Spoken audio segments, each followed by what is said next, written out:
A big mechanism at Amazon is collecting the voice of your customer. Earn trust of others. I'm Jonathan. I am the warehouse supervisor at Utopia. We've built a very strong relationship with Amazon Freight.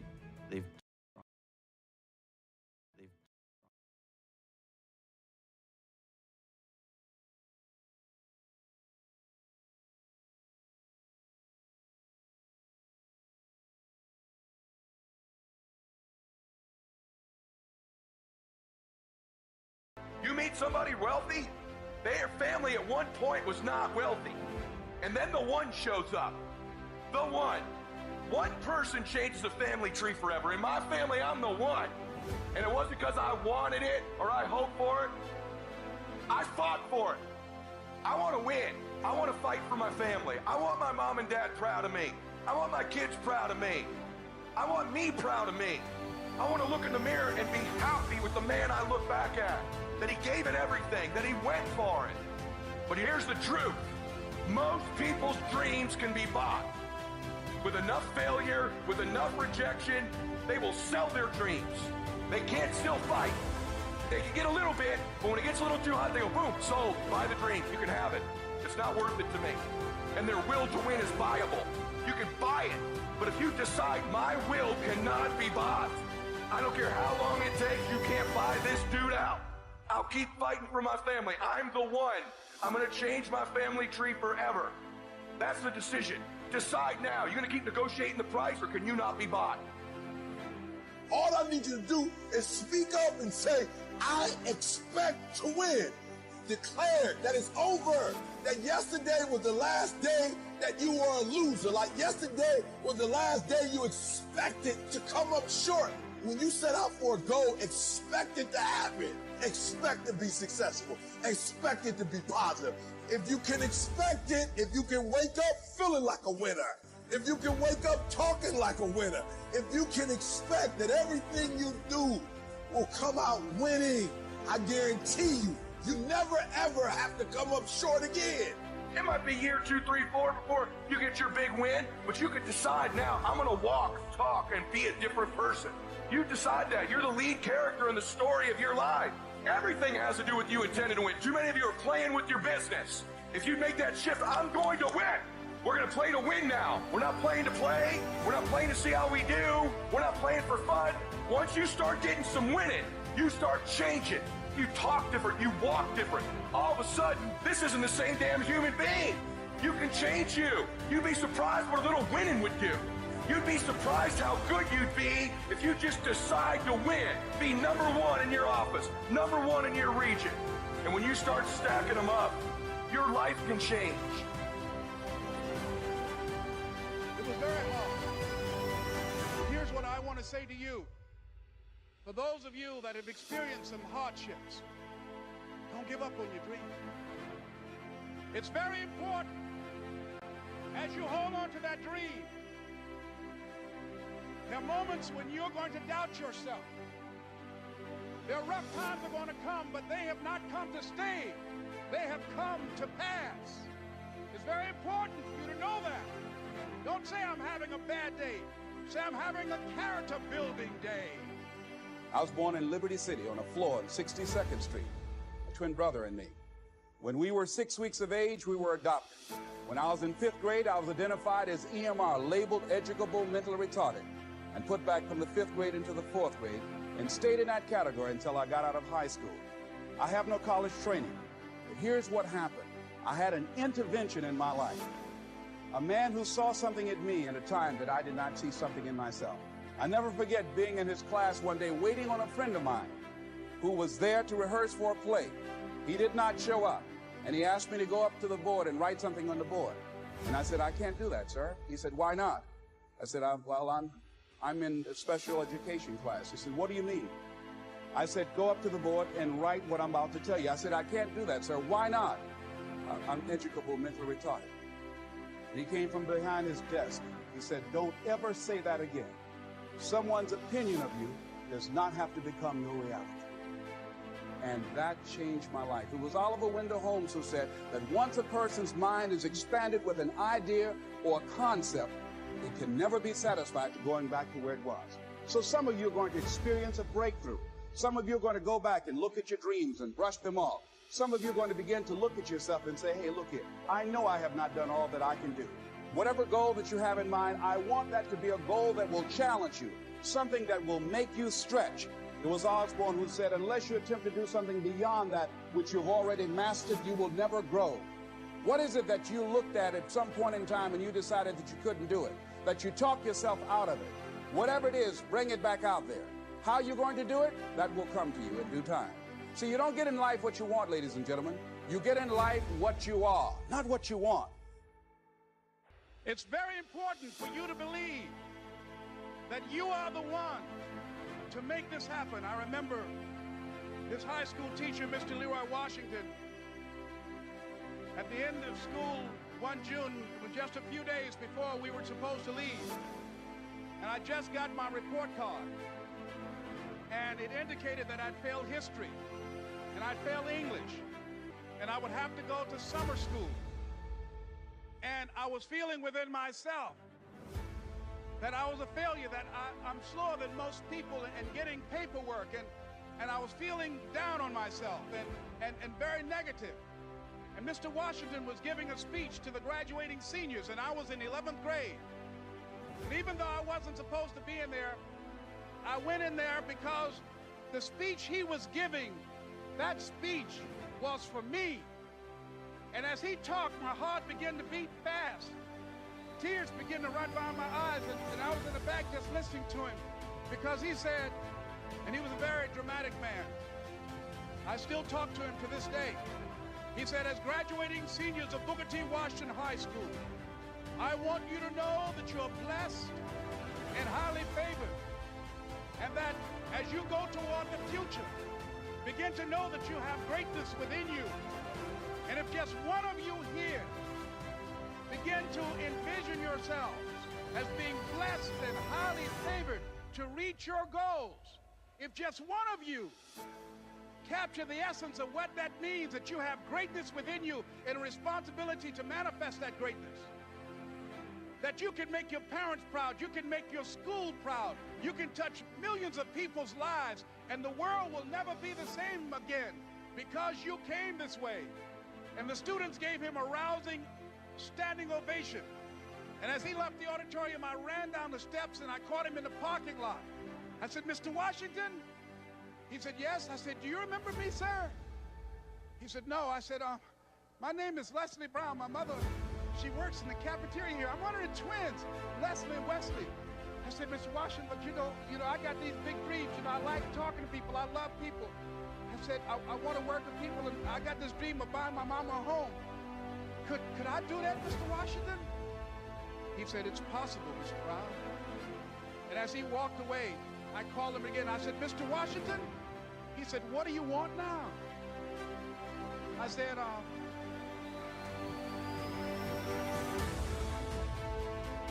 I'm the one, sir. I said, I'm the one. You remember me, sir. I'm Miss Baby Brown's boy. I'm the one. I'm the one. And you must feel that. But that's why you're here. Because you are the one. And I remember when PBS first played one of my specials called You Deserve, one Sunday afternoon in Miami, Florida. I had some friends call him to tell him to tune in.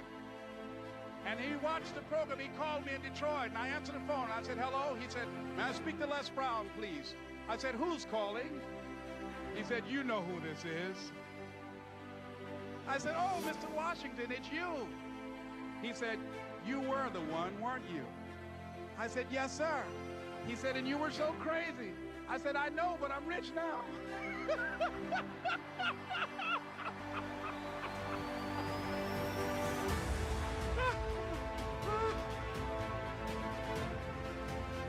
Ladies and gentlemen, it's not going to be easy. It was hard laying on the floor of the Penobscot building, looking out of the window, daydreaming, saying, Les, can you do this? Can you make this happen? I used to listen to tapes day in and day out about See You at the Top, my great friend Zig and Dennis Waitler. Norman Vincent Peale. And Dexter saying, don't let nobody steal your dream. I used to ask myself, can I do this? And something said within me, you're the one.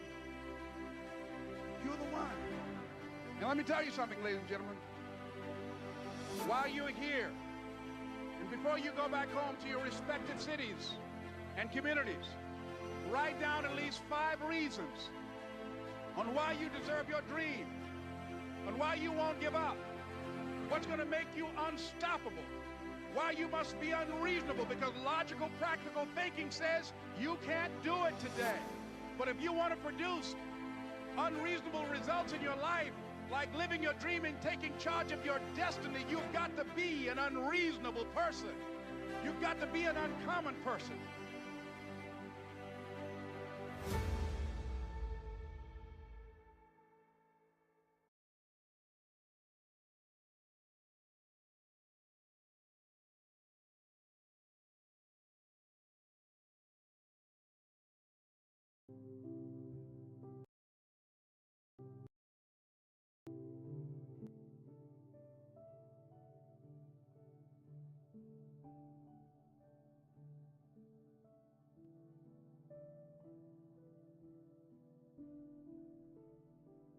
Lord Banks FX. Lord Banks FX welcomes you to this live stream of live Forex trading. A whole 3 hours of news. We begin with that wild ride on Wall Street. You're seeing new record highs on the S&P and NASDAQ. Interviews. Some will make money, some will lose money, but that's just the way the markets always work. Analysis. And live trades. So sit back, lock in, and load up your trading terminals. And let's get this rocket to blast off. Introducing your host, Lord Banks FX. Prepare for launch in 3, 2, 1.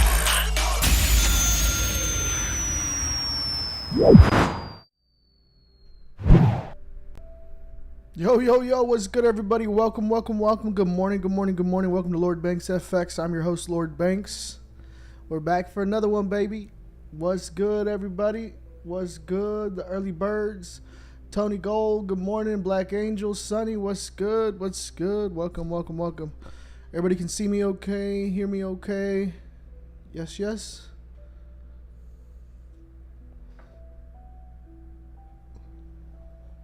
Let's get it.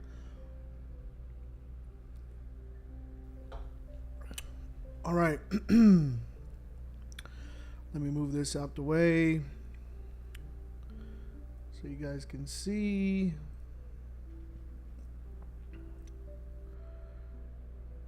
Everybody should be able to see decent. Let's get started here.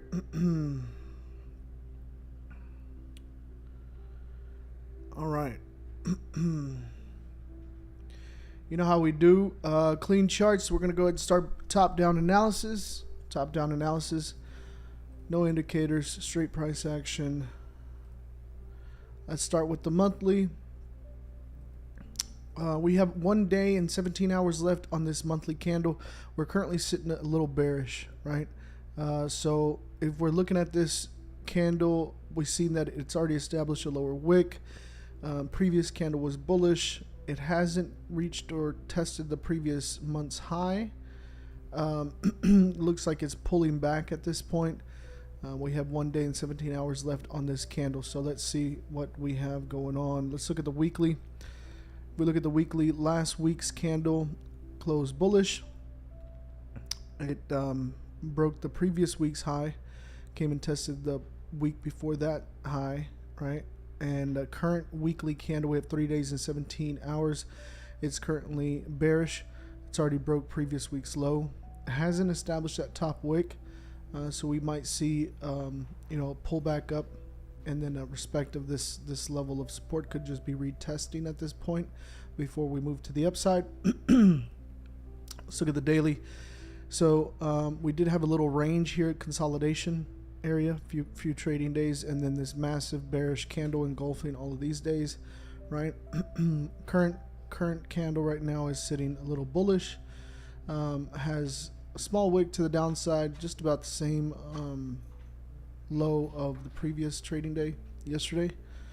So we might see that push up for that correction of this impulse move.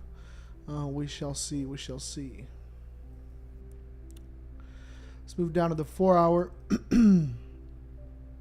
On the 4 hour, I'm going to go ahead and establish my tops and bottoms, top zones, bottom zones. These are essentially just areas of interest where there's multiple price reactions, right? Multiple price reactions. People can refer them to the many different things: supply and demand, support and resistance, areas of interest, key levels, whatever you want to call it. I'm just focused on where the current price is at, and multiple areas where there's multiple price reactions, above and below.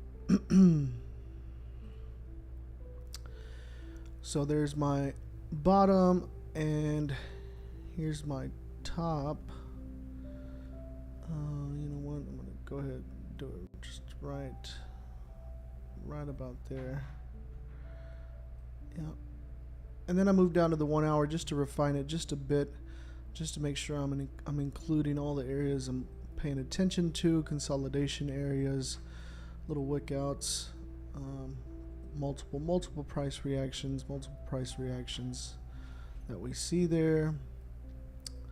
Looking good. All right, so now we're going to move down to the 15 minute. On the 15 minute, we like to establish our range. This is where we're looking for a potential breakout, clean price traffic to either the upside or the downside. Either way. I like this move right here. Nice little target right there. Nice little target right there.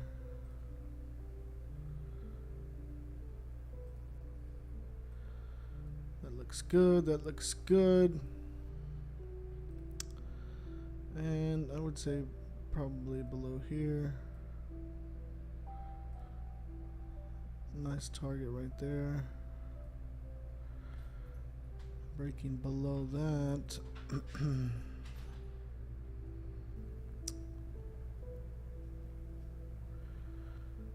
Breaking below that, we have a target right there. And another target right there. Alright, so let's go ahead and measure this, see what this looks like. See if it's worth it to us. First target right here about 30 pips, that's nice. Second target 54, third about 71. Nice. We can work with that. Now moving to the downside here, about 32 pips. Second level 61, third level about 91. Nice. Okay, yeah, we can definitely work with that. So what I'm going to do here is I'm going to go ahead and label this potential buys above 166.634. Go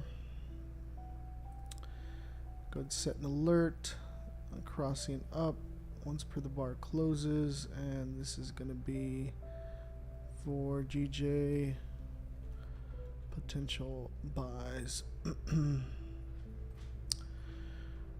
Alright, and now the bottom one, we go ahead and label it potential sells below. Oh, well, I should probably put the price 166.227. Set an alert, crossing down once per the bar closes. And this is going to be for potential sells. Okay, I need to check one thing on here. Yeah, crossing up, okay. Alright. Let me label this. This is GBP JPY 15-minute chart.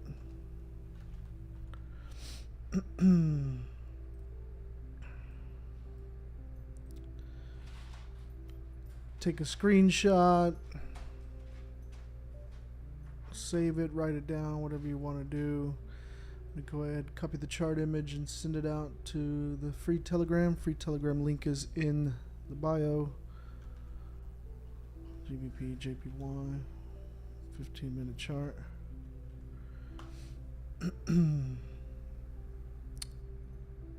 And let me go ahead and copy the link, send this out to the YouTube chat. All right. Sent. Everybody should have it. Everybody should have it.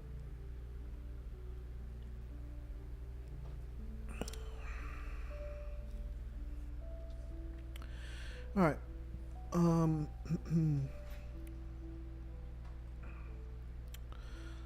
Let's look at gold. I'm going to go ahead and clean the chart. Remove everything. Let's look at the monthly top-down analysis. No indicators. Straight price action. Current monthly candle is hella bullish. 1 day, 17 hours left. It's currently engulfing 1, 2, almost 3 months, right? It's literally, the high has reached up to back in August prices, right? Looks like it's found a little level of support there. I doubt that this is going to completely melt and flip within the day in 17 hours. Just doesn't seem likely. So this could be an indication of us moving back to the upside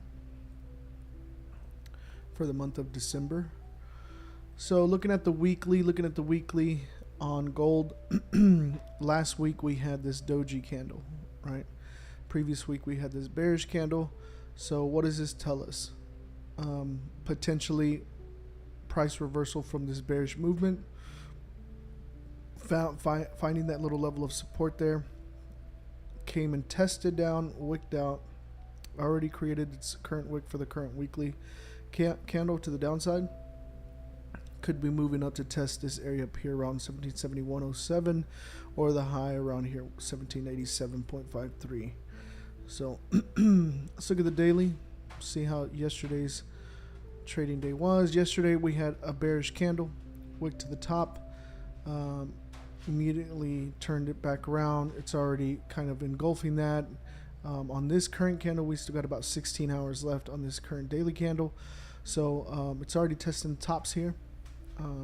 It could be breaking that, maybe testing to break these highs right here, these wicks. So I'd pay attention to around 1763. See if it's going to push above that. Looks like the support is being formed here, if not being tested around 1737. That's on the daily. Yesterday's daily candle is bearish, so this could just be a wick. If New York session opens up with a strong dollar, then we can see this wick out and start to drop. Move down to the 4 hour. In the 4 hour, we like to establish our tops and bottoms. Where the current price is at. Tops and bottoms is essentially zones, areas of interest, supply and demand, support and resistance, key levels, whatever you want to call them. I like to pay attention to multiple price reactions.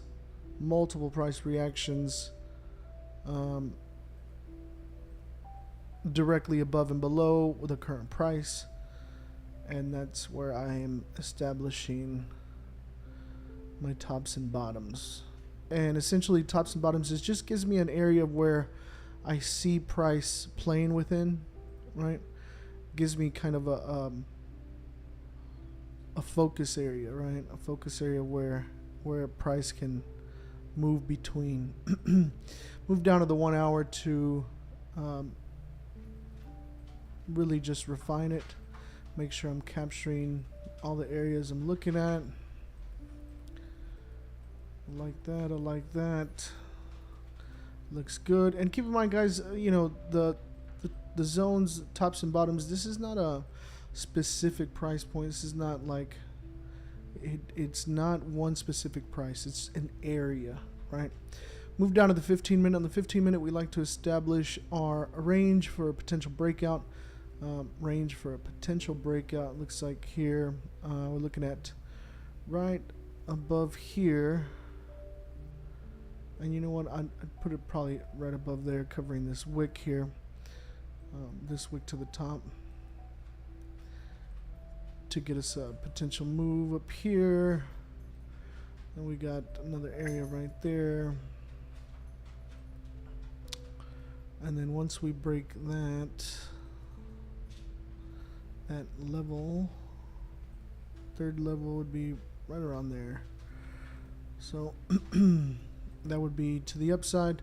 If it continues to move to the upside, to the downside, really, you know, unless we establish some kind of level of support, I don't want to put it, I think this is too close. You know, I could put it right here below these wicks, because there's this level of support here. And honestly, yeah, I'd probably put it below here. This is our safest bet, just because this price action is not that great. Small volume. I like this price action better.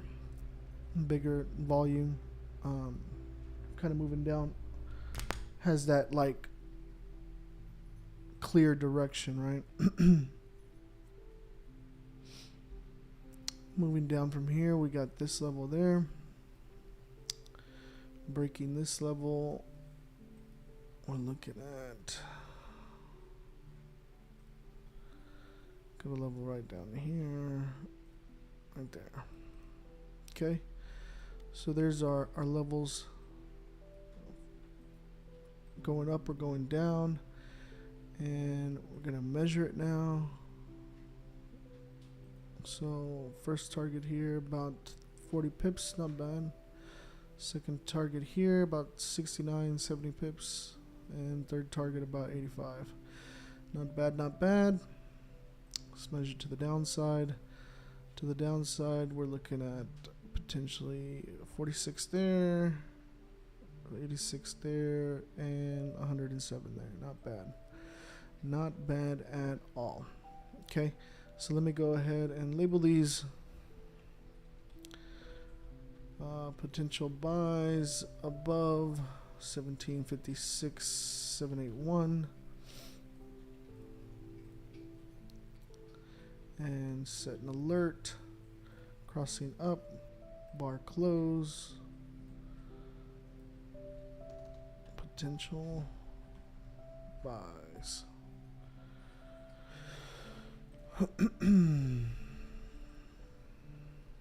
Gold, potential sells below 1749, 457.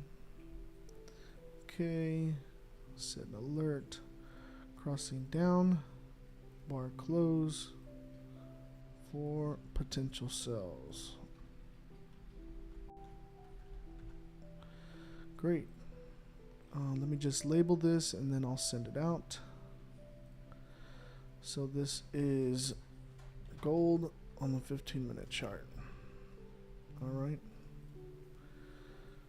There's that. Let me go ahead and copy the chart, send it out to the free Telegram. 15-minute chart sent, and then I'll send the link out to the YouTube chat. All right, so now we are ready. We are ready. Just gonna wait, see how this plays out. Let's look at the news real quick, see what we got going on. Looks like we do have some news coming out, but the only red folders 7:30 CAD news for GDP, and 9 a.m. GBP news, USD news 9 a.m. So we should be done trading before then. So for our session, we should be okay. Shouldn't have to worry about that. All right. Let's go to the comments. What's good, everybody? Joey Gonzalez. Let's go. DJ Fayez. Yes, sir. Let's go. Good morning, Joseph Silos. Good morning. Rashawn C. Gold, I already did. Send it out. Roma FX, what's good? What's good? Sunny says Doggo is awake. Oh, yeah. Pablo Banks is up. He's up. He's ready for London session.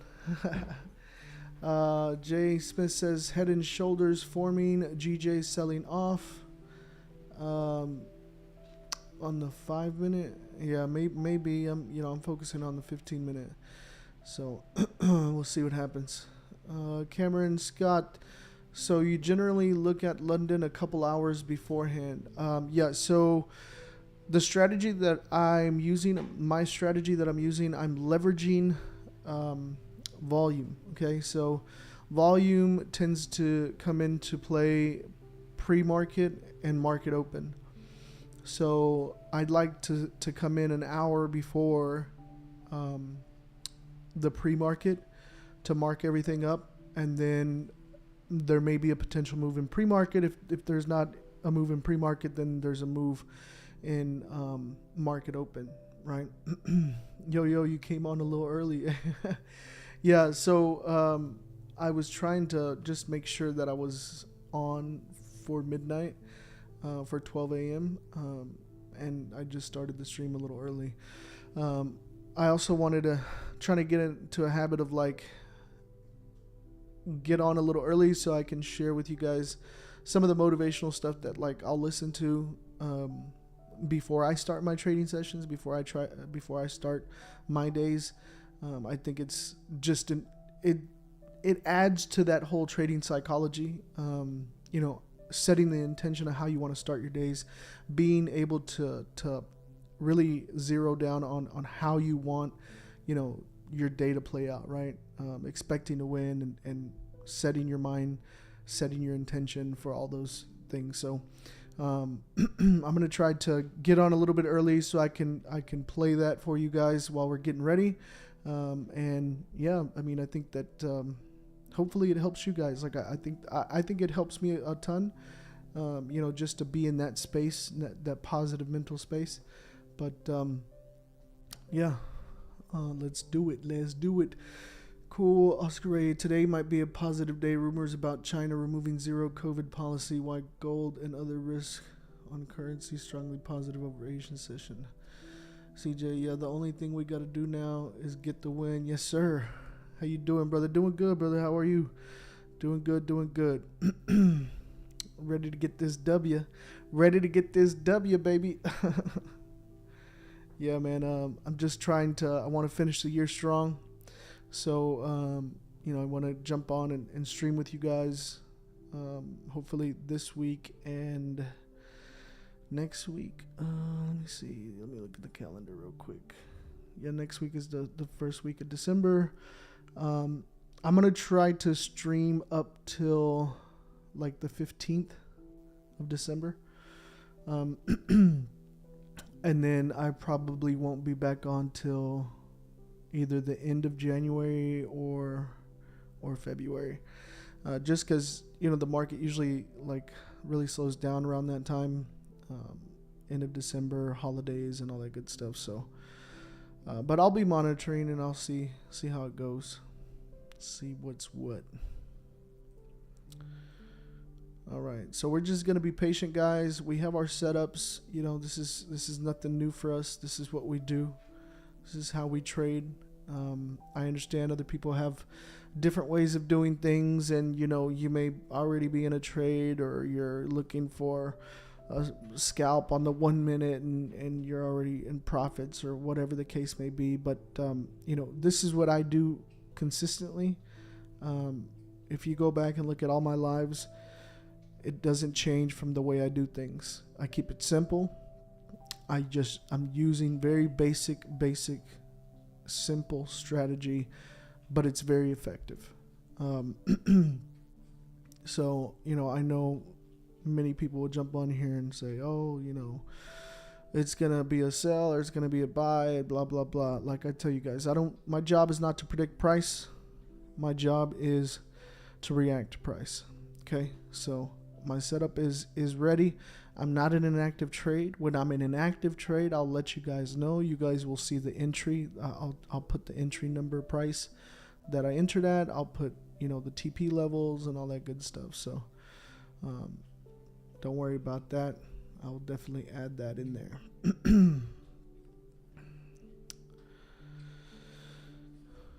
Ooh, look at GJ. She's pushing down. She's pushing down.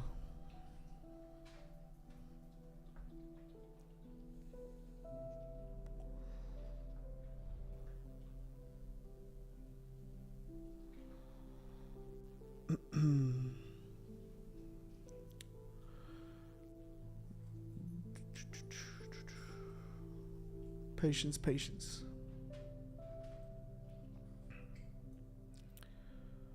Hope everybody enjoyed their holiday break, holiday weekend. And for those that didn't celebrate just their weekend, I know I got people all over the world, so I think only the U.S. is doing, well, yeah, the U.S. does Thanksgiving, right, in November. I know Canada does Thanksgiving in October, but yeah, for those that celebrated Thanksgiving, I hope you guys had a wonderful Thanksgiving, spent with family and friends, ate food, enjoyed your time.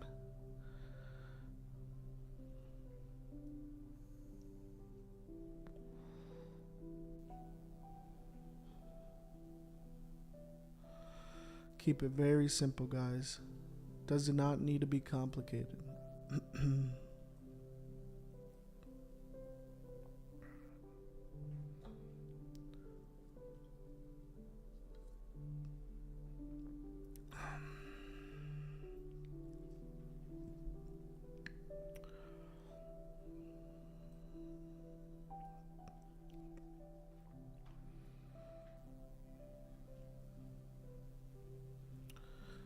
Oh, you know what?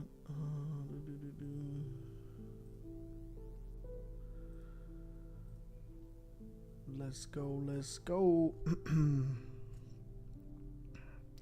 Yeah, and I'll be live for New York with VIP. I will be live with the VIP for New York session.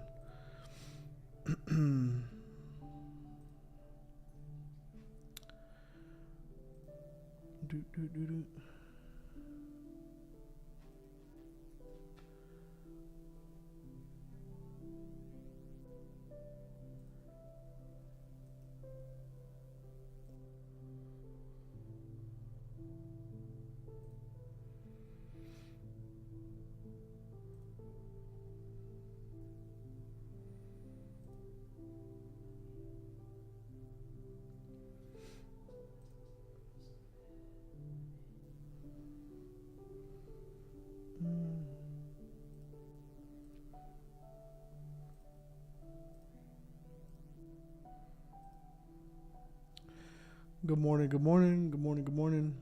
Would you say EJ and GJ correlate? I have no idea, man. I don't know enough like price history on EJ to make that call. So I don't know. I've traded EJ before, but I wouldn't know. I don't have that much time trading it, so couldn't tell you.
Just being patient, guys. Being patient.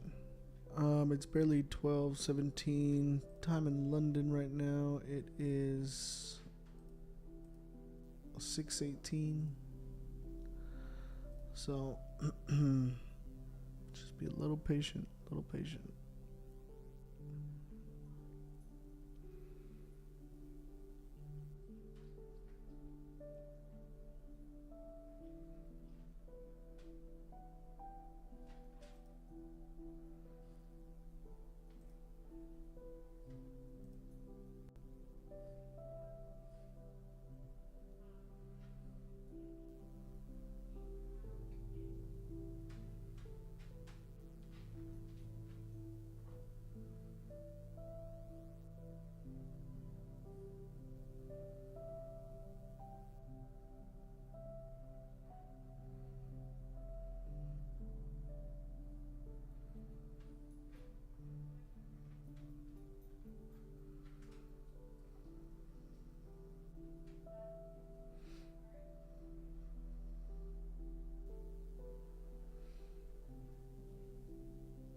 Got about 10 minutes left on this candle. Looks like we're pushing to the downside. We might get a potential sell here. Wait for this candle to close. Good morning. Good morning. Do you always trade London session? For the lives, yeah. For the YouTube lives, I do.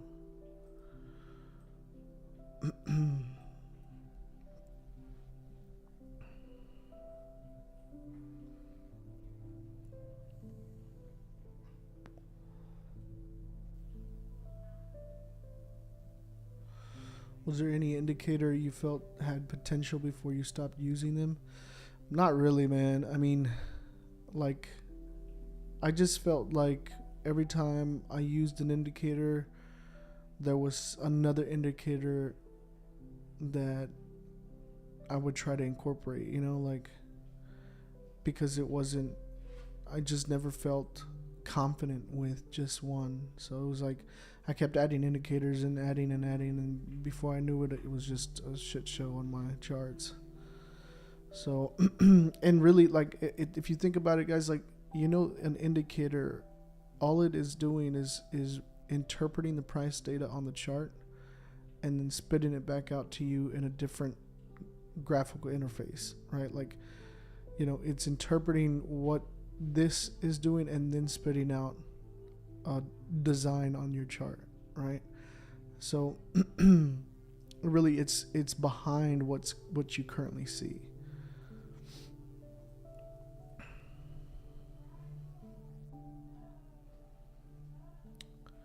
Yeah, I did gold already. I sent that link out earlier and the chart. There's gold. There's gold. Somebody was asking about EU, and yeah, I do EU as well, but not on the live stream. I sent it out, I think, for the weekly analysis. Euro USD. It was a wait and see. I posted those in the Discord and in the free Telegram.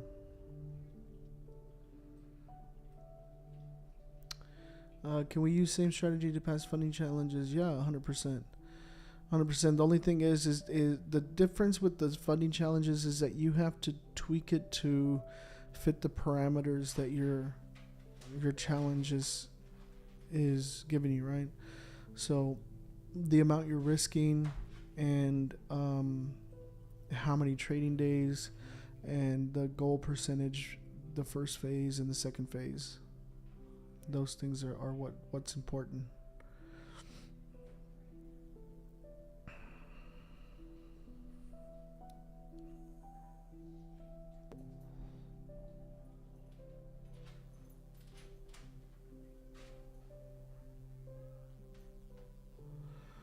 So you look for a ranging pair on the 15-minute and then wait for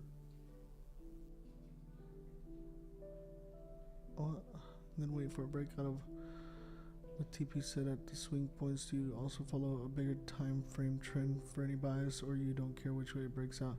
No, because you got to understand, this is a scalp. It's a quick move. I'm just looking for 10, 15, 20 pips.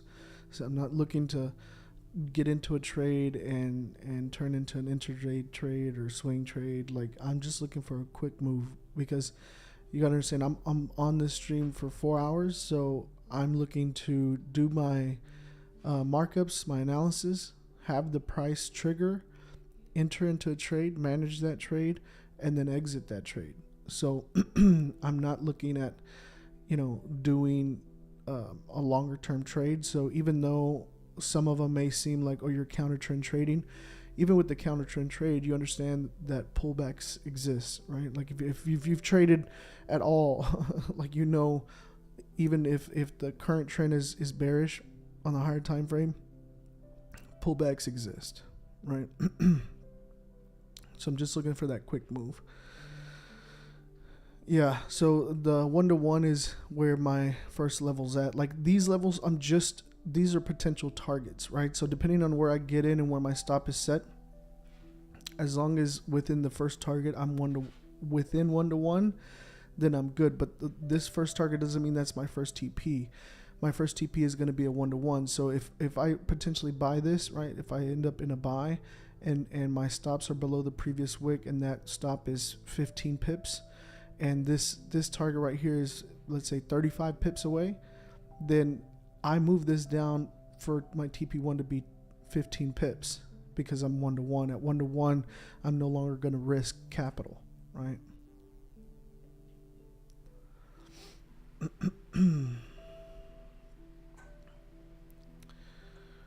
You don't know what the EU 1 hour chart.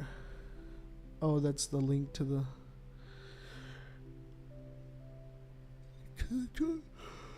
oh. I don't go for minimum pips. I don't go there's no minimum pips or like minimum percentage. Like, I'm just executing based on the technicals and the my parameters and my rules of my strategy, which say I'm looking for a breakout. I'm looking for that to close above this line. I'm going to read the price action. I'm going to make sure that my first target is within an acceptable risk to reward, which at bare minimum needs to be 1-to-1. And my stop loss isn't massive, and it's not one massive impulse candle. And I like the price action on it. Then I take the trade, and then I look to get 1-to-1 to just break even, move my stops to break even, and you can take partials if you want, close if you want at 1-to-1, whatever you want to do. How to manage risk reward in this strategy? What is the potential take profit percentage partial normally? You have to, you understand, like, so, and I've answered this quite a few times, but I'll go into this. So in your 1-to-1, a lot of people ask me, so what percentage are you taking when you're taking partials? I tell you guys, at 1-to-1, the decision is yours. At 1-to-1, at the bare minimum, you should be moving your stops to break even, and you should not be risking any more capital. Okay? Now, the determination of what percentage you take closing partials, whether that's 20%, 50%, 60%, 80%, 100%, whatever that is, that's got to be up to you. You understand that? Because understand one thing. If I'm beginning the week and I haven't made any profit for the week, I'm probably going to pocket as much profit as I can in that first win, right? So maybe I take 80%, maybe I'd take 50. Now, if it's towards the end of the week and I've already won all week, and I have profit, maybe I just move my stops to break even and I don't take profit. I gamble with that one, not knowing that I'm not going to lose anything, but I allow it to potentially gain me more, right? So it's that decision has to be on you, because I don't know where your account stands. I don't know if you've made profit for the week. I don't know where you are. Are you currently aggressively compounding your account? If you are, then you need to be taking as much profit as possible, as quickly as possible, right? I don't know if, you have more room to run with your risk. Like I can't determine that for you. I just know at 1-to-1, at TP1, wherever I set my TP1, that's a win. That's a win, and there's nobody should be losing at that point, right? I wouldn't look for it as a minimum pips to go for it, because this scalping way, this isn't. If you're swing trading and your win rate is on the lower end, then your risk to reward is super important, right? Because you can lose 2 and win 1 and still be on top, right? If you're like 3-to-1, 4-to-1, 10-to-1, whatever the case is. But you understand, if you're not shooting for, okay, I lose most of the time, but when I win, I'm winning 3 times the amount or 4 times the amount. That's one way to trade. And usually that works for intraday or swing trading.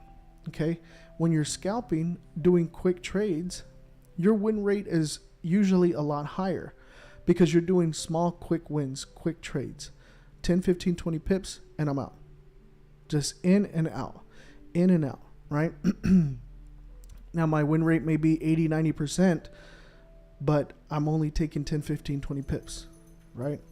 So you'll see the difference in that. I'm taking wins at 1-to-1. Now, some people may not like that. Some people may be more inclined to say, oh, well, I only do 3-to-1, 2-to-1, whatever the case. Do whatever you want to do. I'm just explaining what I do, right?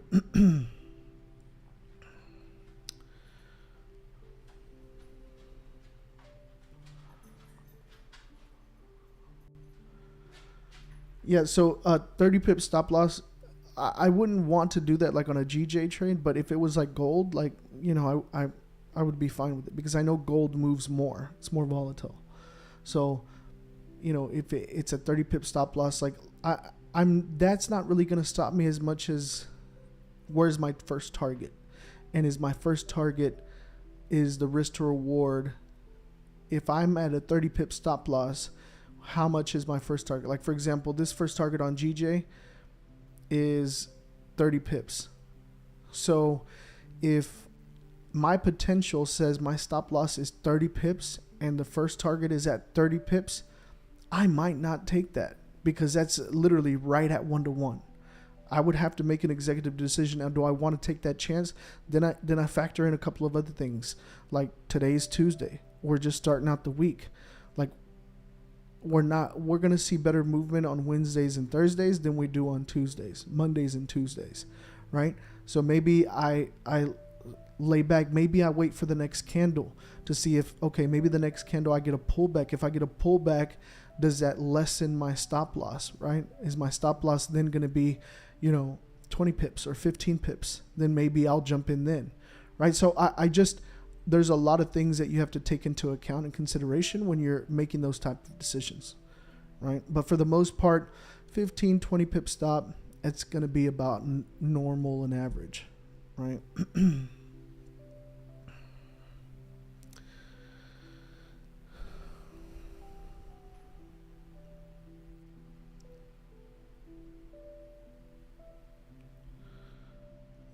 Yeah, definitely. You're definitely going to have higher lot sizes because you're keeping the stops real tight. But keep in mind, we're the actual trading when you're into a trade, the whole thing from start to finish is about 4 hours. So the actual trading, maybe an hour maybe 2. That's a quick move.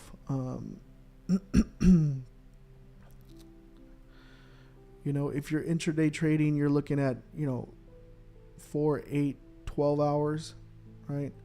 You're swing trading, maybe you're looking at 12, 16, 24 hours or more. I mean, I've seen people that swing trade weeks and months.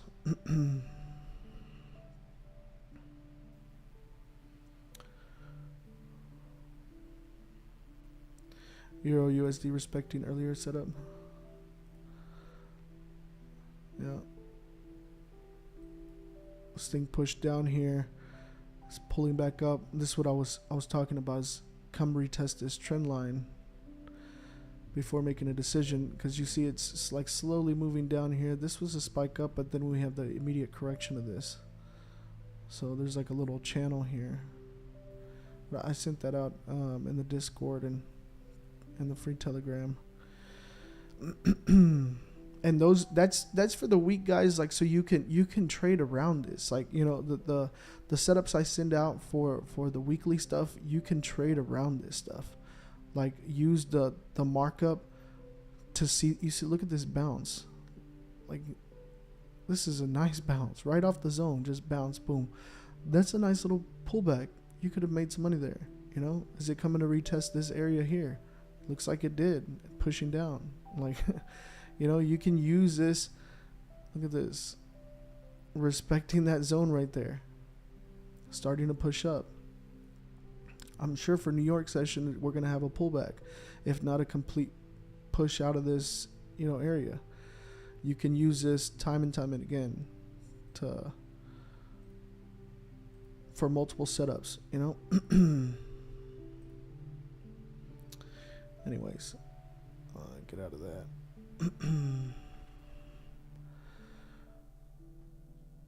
Perfect YM in Sydney. Nice. Still playing with this area. Being patient. So get gold.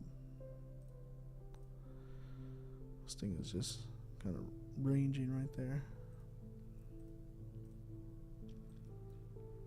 We got about 9.5 minutes left on this candle on GJ. It looks like it's pushing to the downside. Just be a little patient.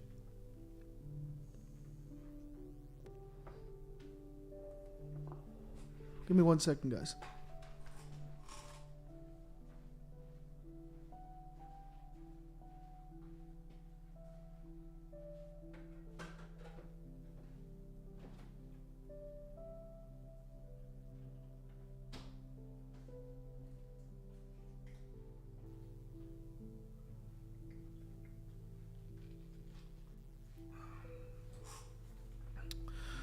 Had to grab water.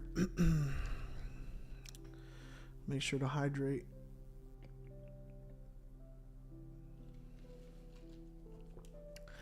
When am I going to finish moving? Man, I have no idea. I'm like, that's a whole nother issue I'm trying to work through. Like, the house I was supposed to move into isn't ready, and it's not, ends up I'm not going to be able to move into that house, so I'm looking for another place. It's just a shit show, to be honest.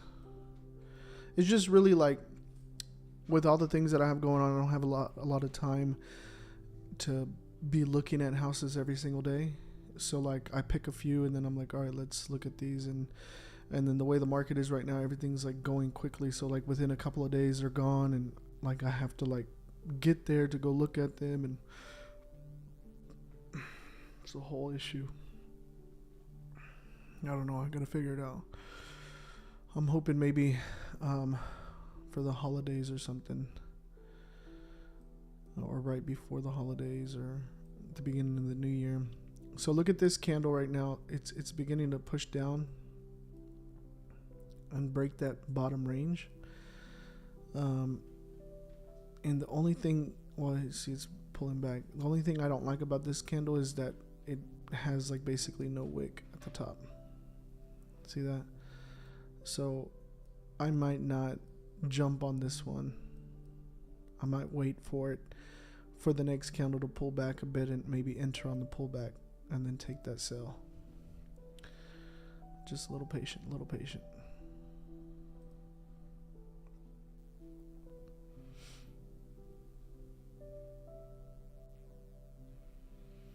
So it's starting to break just a bit. We still got 6 minutes and 45 seconds left on the candle, and this could easily push down and then just wick up, you know?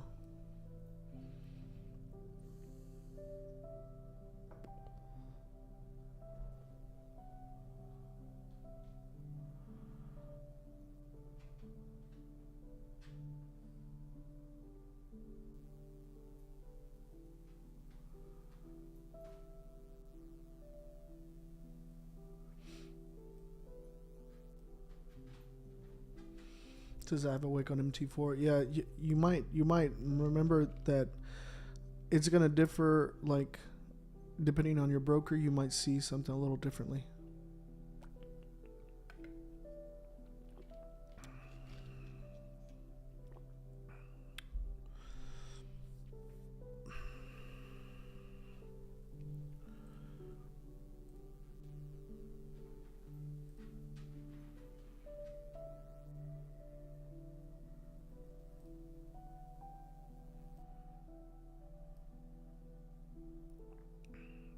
Pulled back anyway, so got about 5.5 minutes on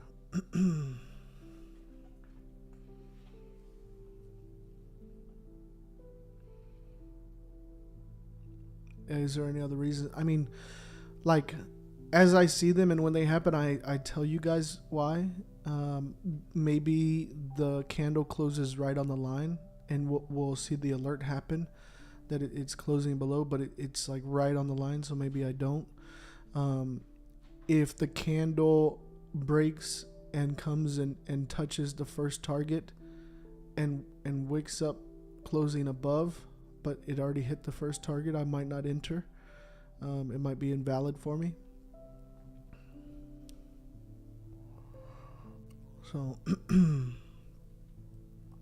so GJ's breaking right now, our bottom range.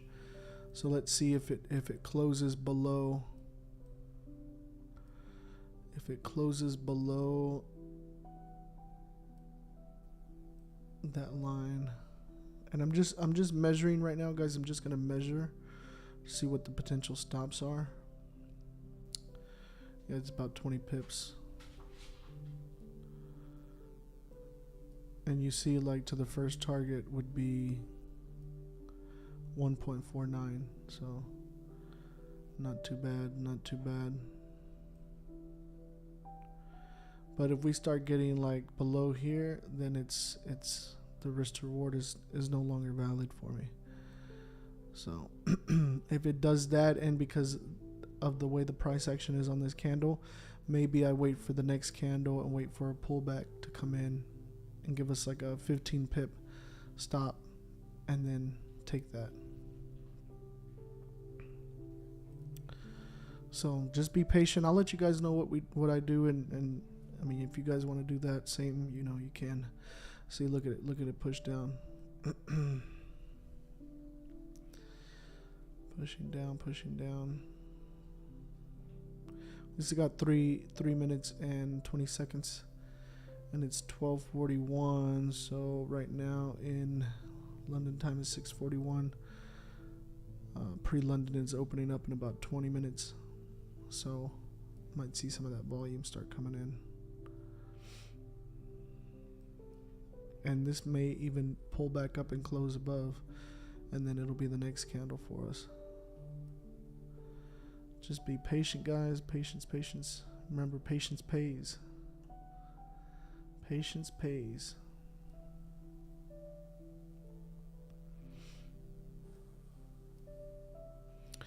I'm not in anything just yet. I'm waiting. We got 2.5 minutes left on this candle. Right here, this would be literally 1-to-1, less than 1-to-1 now. So I would not take that. Risk to reward is not there. This right here 1 or 2. It's close. We'll see.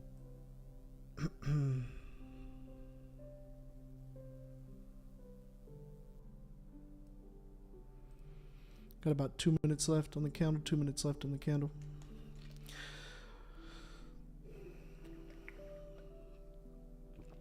I don't wait on a retest because that's not the strategy I'm using for this. This is my breakout strategy, and I don't. The breakout strategy, you realize the break and retest is a break, right, and then a retest, and then a continuation. I'm shooting to make the break. I'm trying to make this happen, right? This portion here before that pullback, just that break. That's what I'm shooting for. That's what the whole strategy is about.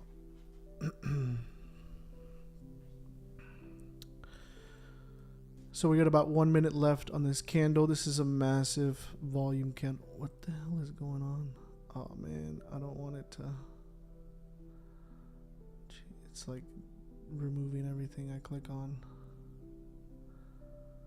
I'm gonna refresh it, hopefully. Okay.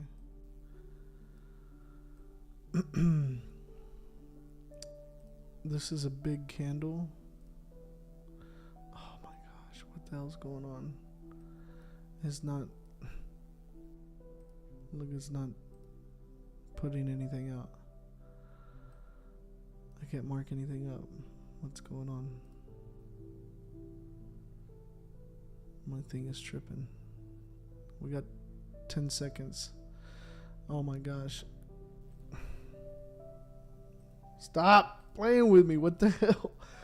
Oh my gosh. What the hell? It's not. Oh my gosh. Look, all of my my whole watch list just disappeared. Jesus Christ. I hate when it does that. Look, it's not letting me do anything. I can't even measure this. This is fucking bullshit.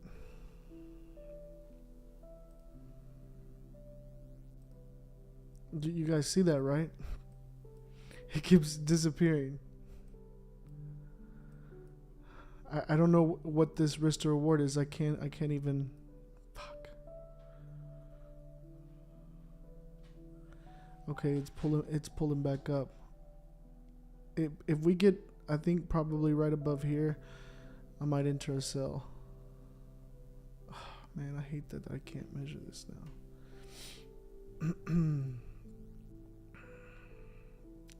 Oh man, I think I might have missed my chance. I'm not in it yet. I'm not in it yet. I was hoping that there'd be a bigger pullback. But my trading view is complete. Look, my whole watch list is gone. I can't even mark anything up on the chart. Look at this. It just disappears.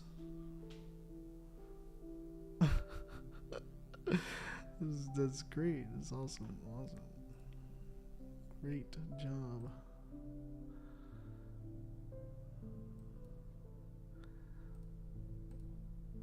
No, I can't even. I don't know what the hell's going on. I did refresh it. I refreshed it like 3 times. Look, just refreshed it. Doesn't even look up anything. Nothing. I can't do anything.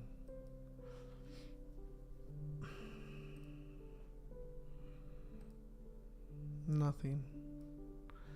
Wow. This is horrible. Alright, look, we're pushing up. I'm going to tell you guys if I'm getting in here. And this should be about a 20 pip stop.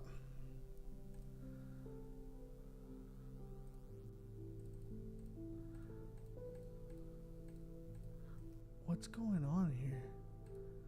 Even my freaking trading view is like frozen. Is my I think my mouse is like...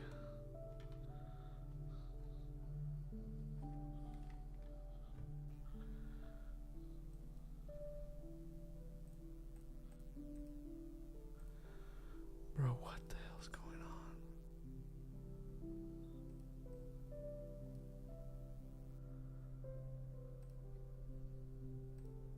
Wow.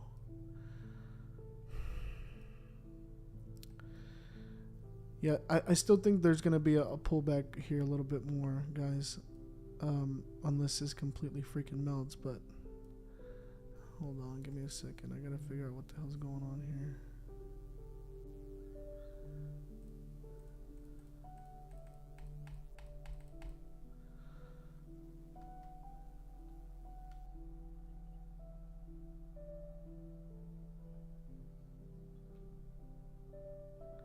Yeah, but my internet is fine. And... Oh, man. That's fucking ridiculous. It's because I can't close the window completely because it's like streaming and sharing this window. So then it'll like mess that whole thing up.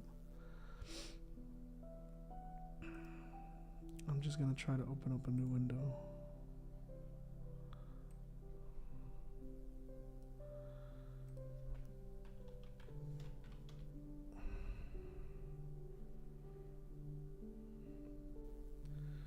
Just give me the freaking chart, man.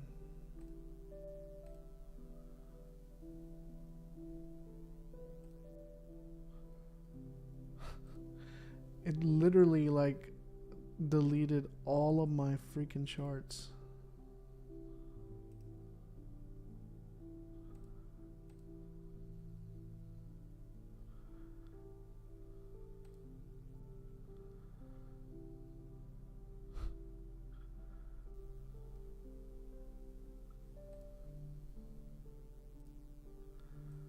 Okay.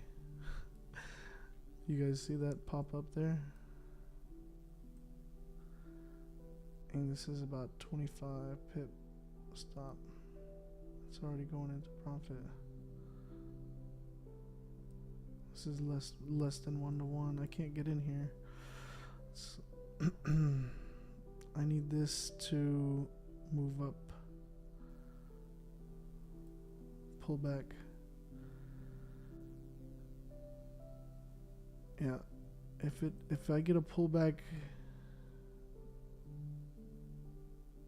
to at least 166150, then I can jump in for a 1-to-1. You see it came up on here, but I had to like open a whole new browser window. Let's see if I can add this to this here.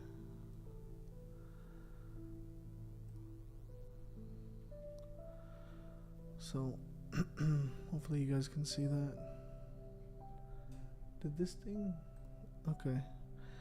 So, we're getting a little bit of a pullback here. Just wait a little bit, wait a little bit. We've got 8.5 minutes. I know there's going to be a pullback.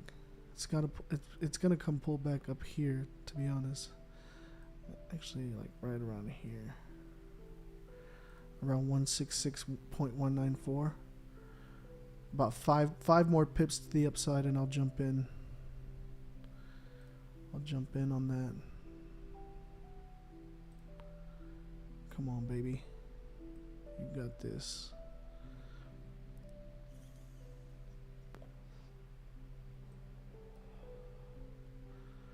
Yeah, if we get that little push up. Little push up.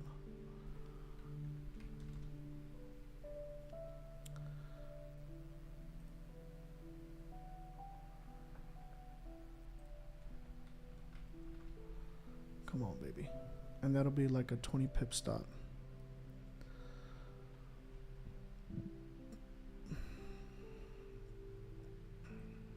Got 7.5 minutes, guys. Just be a little patient.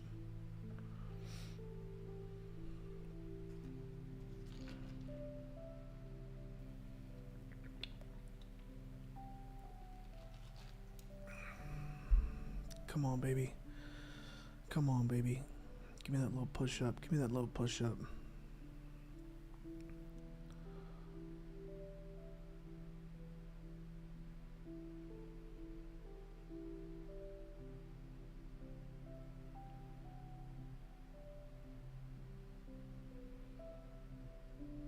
Six and a half minutes. I'm not in GJ yet, guys. I'm not in yet. I'm not in yet. I'm waiting for it to come up to around 166.194. Right here where you see the entry right here. See if you guys want me to zoom in so you guys can see it better.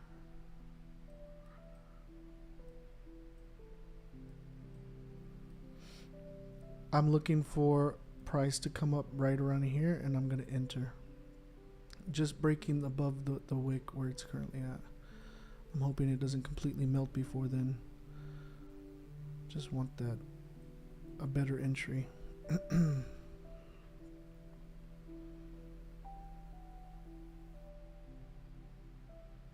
Here we go. Okay, I'm going to go ahead and enter, guys. I'm going to go ahead and enter into a sell on GJ. I'm entering into a sell on GJ.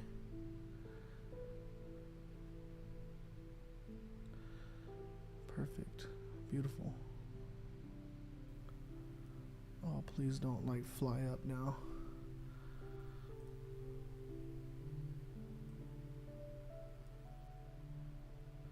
It's going to be about a 20 pip stop. Okay. So I am in. And my price is actually not there. Ended up being 6.9. Okay, and stops is about 22 pips. So if I look at this, my entry right there. If it closes back in the range, I'm going to consider reducing my risk. Okay, that's just to protect my capital, guys. Small losses beginning of the week. Okay, 22. So my TP1 is going to be right there. Okay, that's going to be TP1. All right.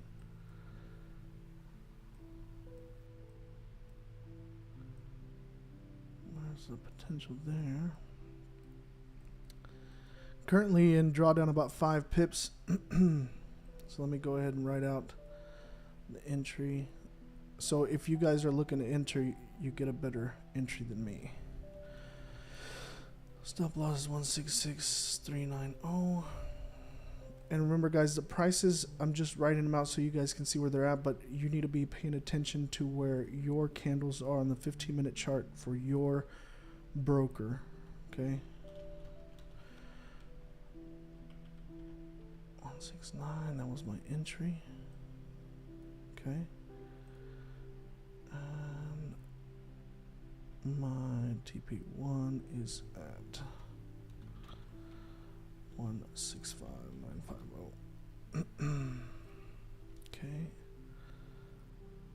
I'm gonna do TP2 is down here at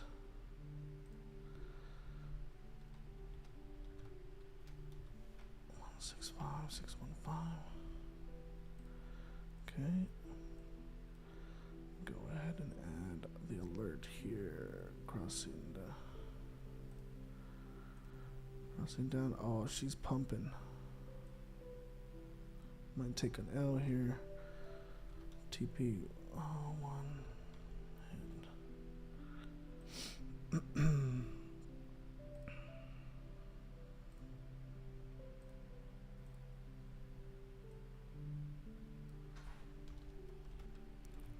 TP2 hit.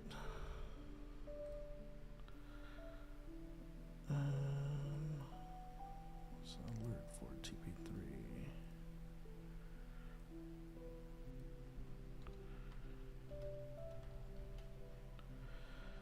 Okay. TP3 price is going to be at 165,310. Okay. All right, so numbers are on the screen. We are in a sell, guys. Currently in drawdown about 3 pips. So if you're looking to jump in, you'll have a better entry than I do.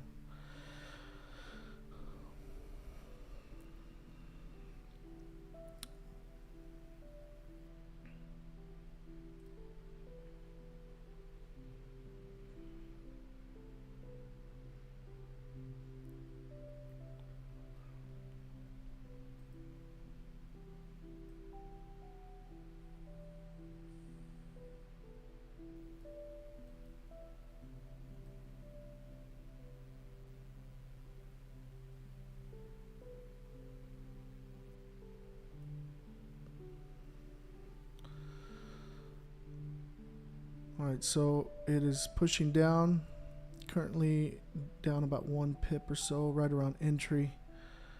Right around entry. Right around entry.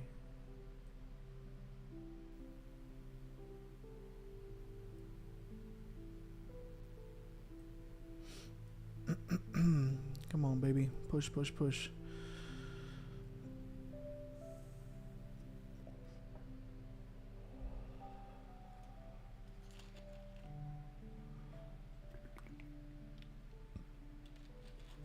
After run, I'll be on for New York in the morning. All right, then, brother. See you for New York.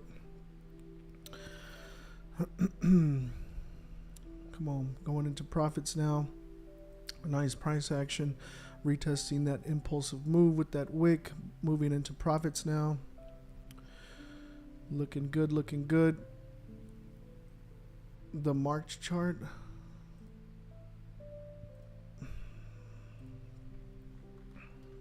There, it's in the chat. I just sent it.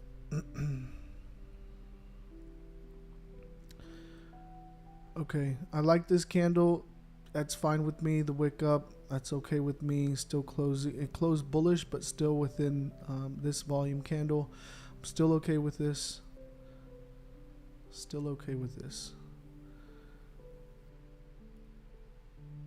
The amount I close, that's going to be up to you guys. For me, this is going to be the first trade of the week, so I'll probably close at least 50%, if not more. I may just close 80% and leave a small runner just because it's the first trade of the week. I'm trying to make sure I get profits for the week.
Because I was paying attention to so someone says, how come you use the top of the wicks on the top of the range, but not the lowest of wicks on the low of the range? Because when I was looking for the breakout, I'm paying attention to the price action on the left. So if I use the bodies here, then I'm inside these wicks and I'm still within inside these bodies. So I moved up and I'm using this body here, this body here, this body here, to identify the range, and it happens to be above the wicks there. And when I'm using this bottom one, I was using this bottom here, and so there was wicks there because I'm looking at this price action there. Hopefully that makes sense.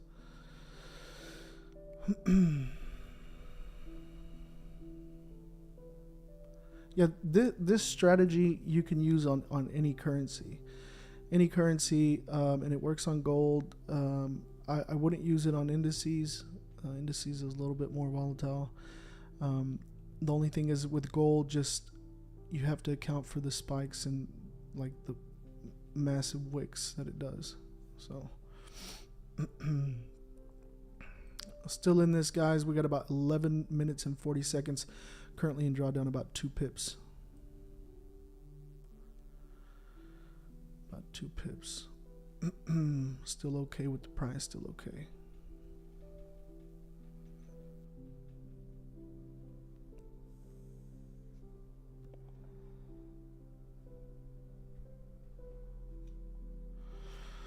TP means take profit and SL means stop loss.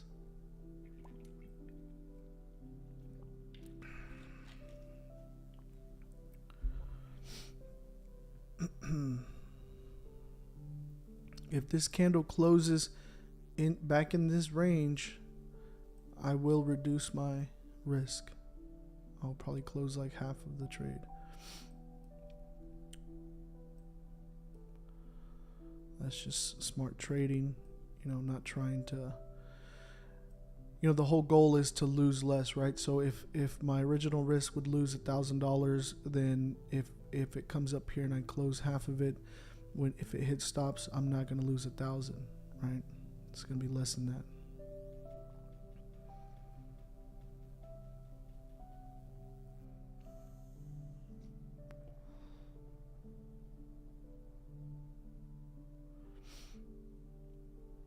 Yeah, I'm not going to be looking at other pairs right now because I'm actively in this trade. So I'm managing this trade. I'm watching price action. I'm watching how price unfolds, seeing what it's doing to see if we can, get a play here. Make sure we don't lose.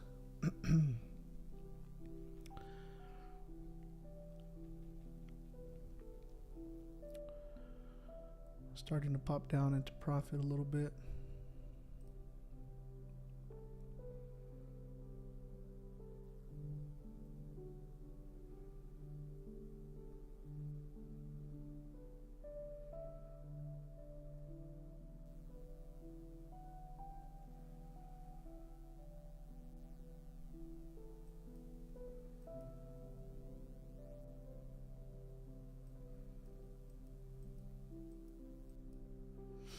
Come on, baby.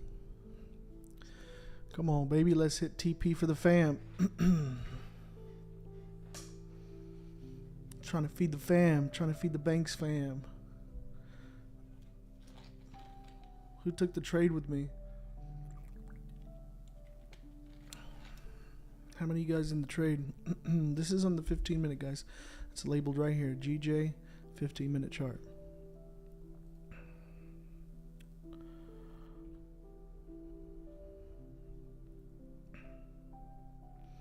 All right, we're moving down into profit now. I'm in the trade. Nice. See if we can start the week off right with a nice W.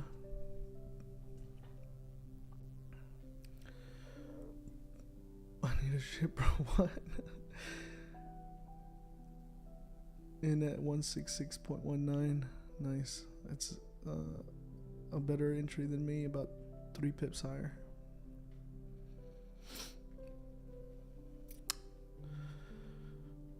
I told you that this week it was going to pull back. Would have been nice to get in up here, but I wanted to get in right here. I ended up getting right there. The spread is what popped me down below. She's moving into profit, guys. Moving into profits. I'm not looking at gold because I'm in active trade on GJ. If you're just joining us, we are in an active sell on GJ. Currently up about 3 pips.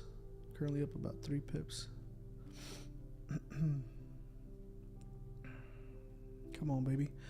Break them lows.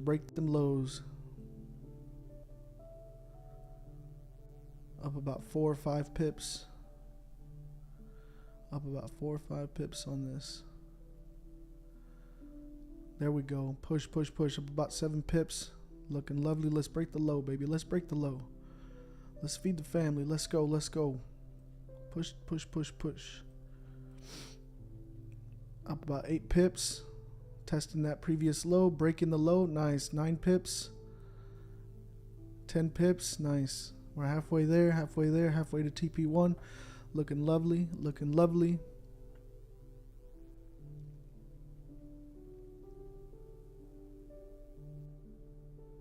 Come on, baby. Come on, baby. Keep pushing. Keep pushing.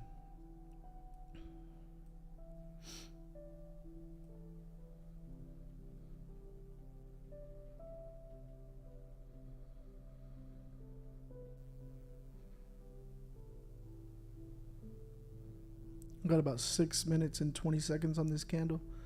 About 6 minutes and 20 seconds on the candle.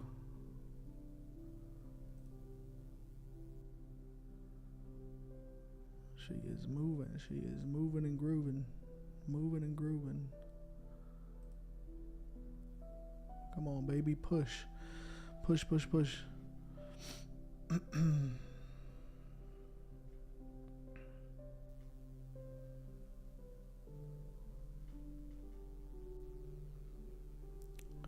Break even is at TP1, guys. So once we get to TP1, we move our stops to break even. Consider taking partials. That's what we do at TP1.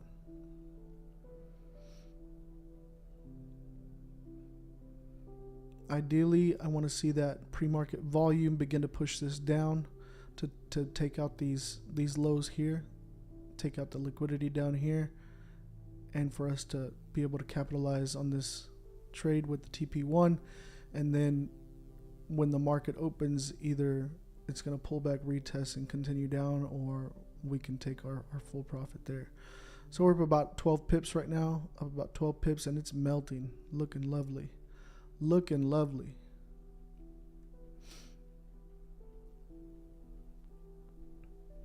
Looking lovely.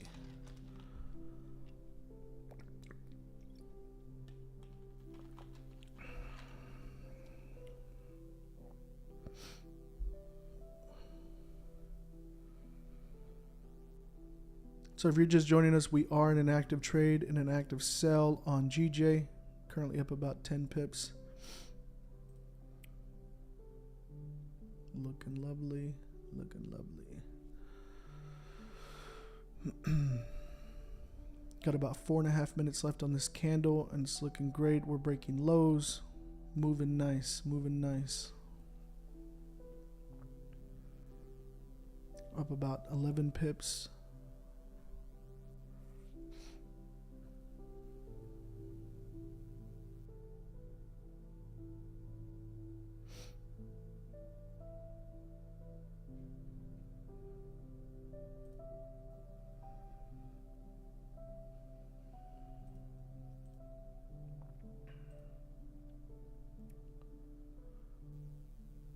Come on, baby. Push, push, push. We're up about 12 pips.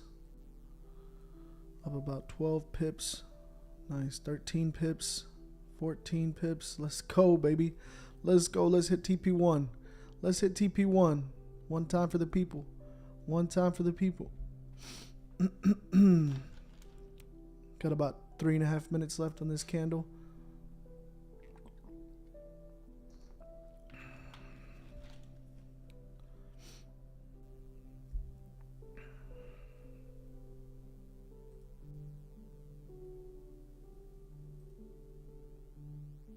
Come on, baby. Push, push, push.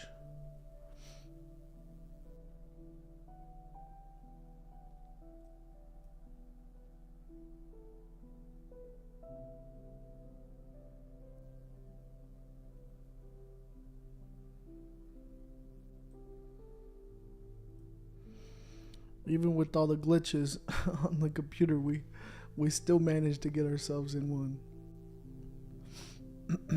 Yeah, you can change TP1 by clicking on your trade and clicking modify. Click on modify and you can update the TP1 level. Come on, baby. Come on, baby. Up 14 pips. Come on, baby.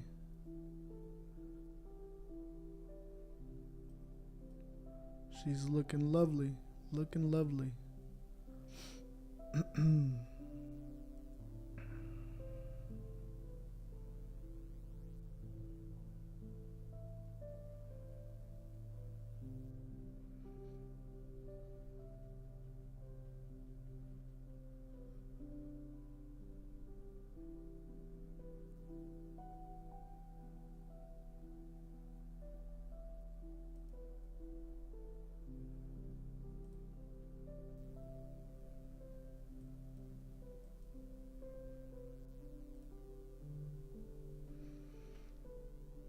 Come on, baby.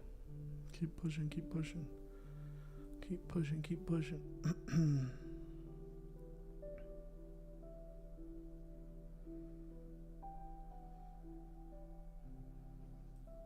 Got about 1 minute and 18 seconds left on this candle, up about 14 pips. You guys, we're up in profit, guys. Like, whenever you want, you can put it to break even. You move your stop loss right now to whatever your entry was. Add like a pip or two to that. You know, you don't have to do what I'm doing. You're in profits right now. You can take that profit right now. You know, I mean, this could easily turn around, completely obliterate our stop loss. You know, I'm doing what I'm gonna do, but by all means, like, do whatever you feel is right for your account. Take your profits, close it, adjust your stops to break even, whatever you want to do. I'll let you guys know what I'm doing, but feel free to do what you need to do.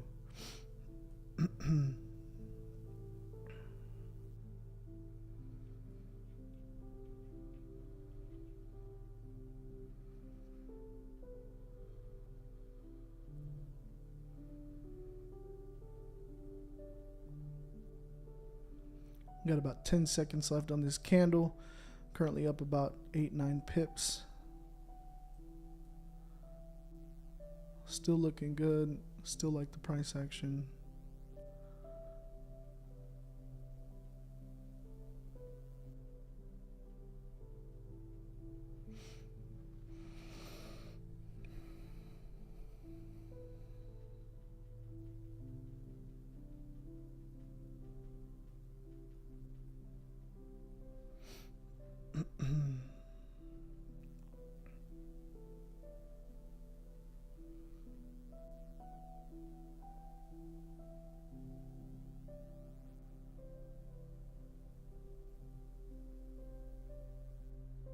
Still looking good, still looking good.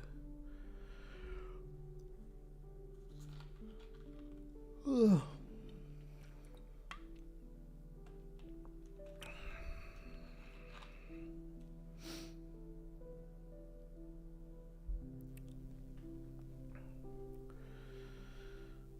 Just be a little patient, guys, a little patient.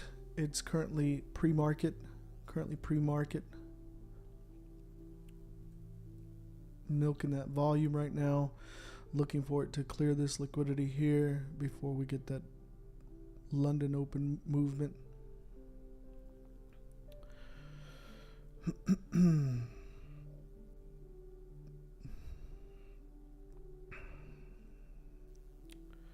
We're up about 10-11 pips.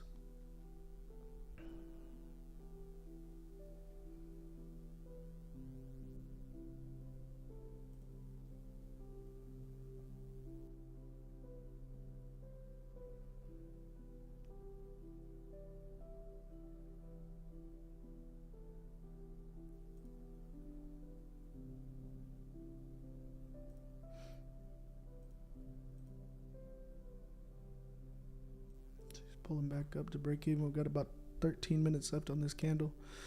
I would like to hear the horn. Yeah, me too, brother. Me too. Good morning. Good morning. Yeah, we are currently in a trade. It's up about 2-3 pips, guys. I'm still in this thing. Just because it's pushing back up to the entry hasn't changed my mind. Like I said, if it does come back up into this range, and closes it back in this range, then I'll consider reducing my risk. But right now we're still good. We are still good.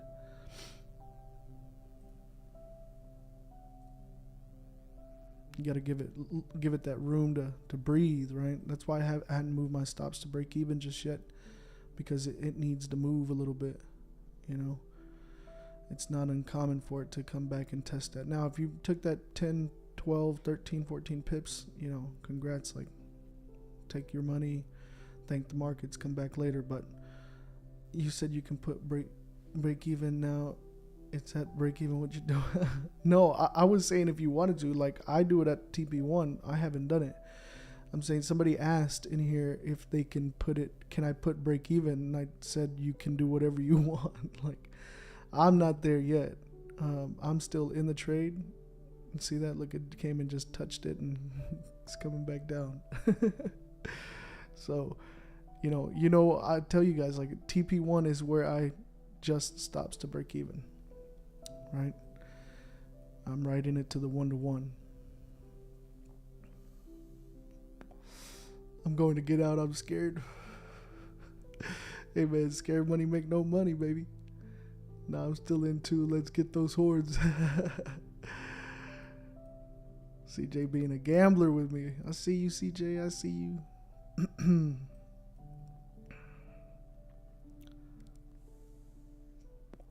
Nah, it's still early in the candle. Like it's like 11 minutes left.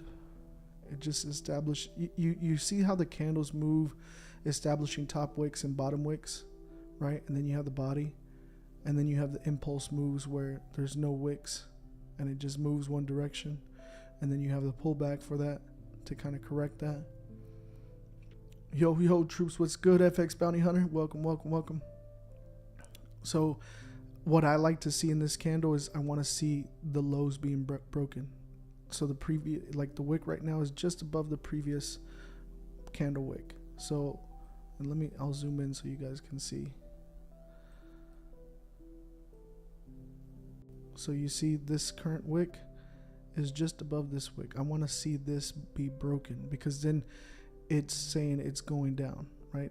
The top wick here, it didn't break the previous wick, and it's respecting this level of support. So I like to see this continue down. And usually the first half of the candle, the 15 minutes, it's okay for me to see that push up, right? Because it's establishing that top wick. Just kind of talking through my process here, guys, for you guys, so you guys can understand my... Okay, so now it's breaking, and that's beautiful. 16 pips up, 17 pips. Let's go. Let's get this money, baby. Let's get this money. Broke the low. I lied. I'm still in 10 lots. You gambler, Daniel Diaz. Wildin'.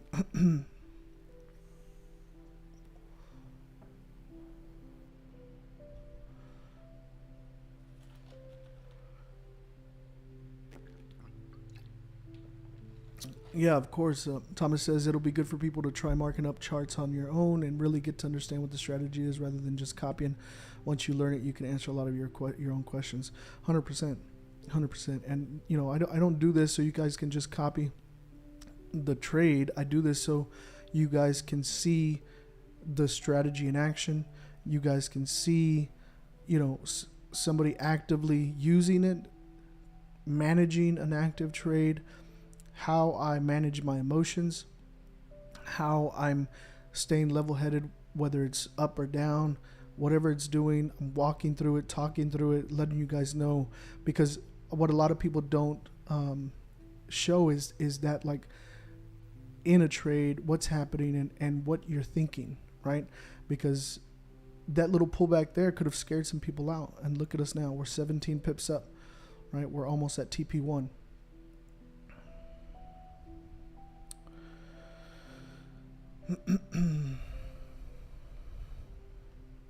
Come on, baby. Let's get them horns going. Almost there. We got about 7 minutes and 45 seconds left on this candle. Beautiful price action. Loving it. Come on, let's tap that TP1. Come on, you got it. You got this. Come on, baby. Here we go. Oh, you're right there. Don't play with me, GJ. Hit the TP1. We're 21 pips up. One pip away, baby. We're 1 pip away. Come on now. Don't shortchange me now. One more pump. One more pump. Let me get that TP1. Dang, GJ, you just want to play with me, right? At 1 pip. Play with me at 1 pip. Oh, man. All right, guys, I'm going to move my stops to break even just to protect my capital. I haven't taken partials yet. I'll take partials once it hits that TP1. I'm just being safe here because I'm not going to let 1 pip, you know, end up taking some of my capital. I'm not going to be greedy like that. You can take partials if you want. I'm going to wait for it to actually hit that TP1. Just full transparency here, guys. Thank you for sharing. Help BFX signals last week. Already made plus 100 USD from their free signals. Yeah, I don't know who that is, but we'll gonna go ahead and delete that if you're promoting other people in the chat. You know, that's not what this is here for. Ooh, look at that. Pulling all the way back up. What you doing, GJ? What you doing, GJ? It's all good. We got 6 minutes left on the candle.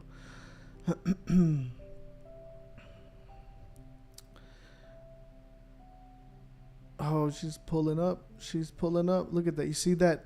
That's why I tell you guys, like, that 1 pip, that's a spread. Like, I'm not going to let that. I didn't take partials. Probably should have, but I'm still in this. But my stops are at break even, so I'm not losing on this trade anymore.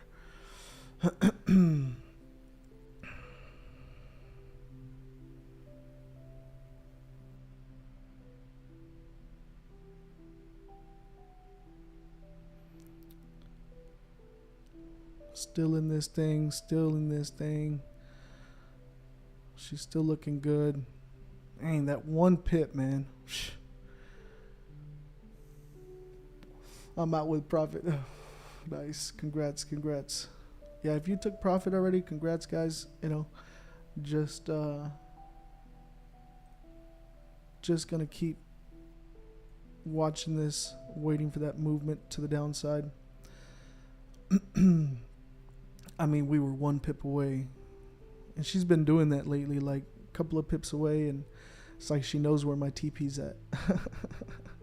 Come on, baby. Here we go. Here we go. Here we go. I like that volume, baby. Push, push, push. Push, push, push. Push, push, push. Almost there, almost there. We're about 18, 19, 20 to 1 to 2, about 4 pips away. Yeah, she's pushing. Got about 4 minutes left on this candle. Let's start the week off right with a nice W. With a nice W. Yeah, what's up with the likes, guys? What's up with the likes? Y'all don't like these live profits? We got 173 people on the live and only 48 likes. Sheesh.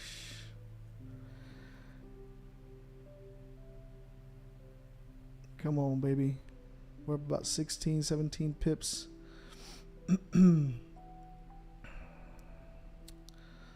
Let her do her thing. Keep pushing down. Keep pushing down.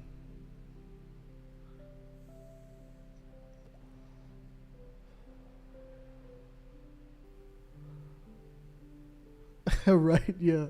Yeah, the whole internet fucking Chrome trading view was messing up on me. Try to play us like that. Try to take this win away from me. Even with that, we still made it happen, baby. Come on, TP1. 19 pips up, 20 pips up. Come on, we're 2 pips away. 2 pips away. Come on, baby. Give me one more push down. We got 3 minutes left. Need that last little push. Last little push. You got this. You got this. Last little push here. We're up 21 pips. Come on, baby. Come on, baby. Come on, baby.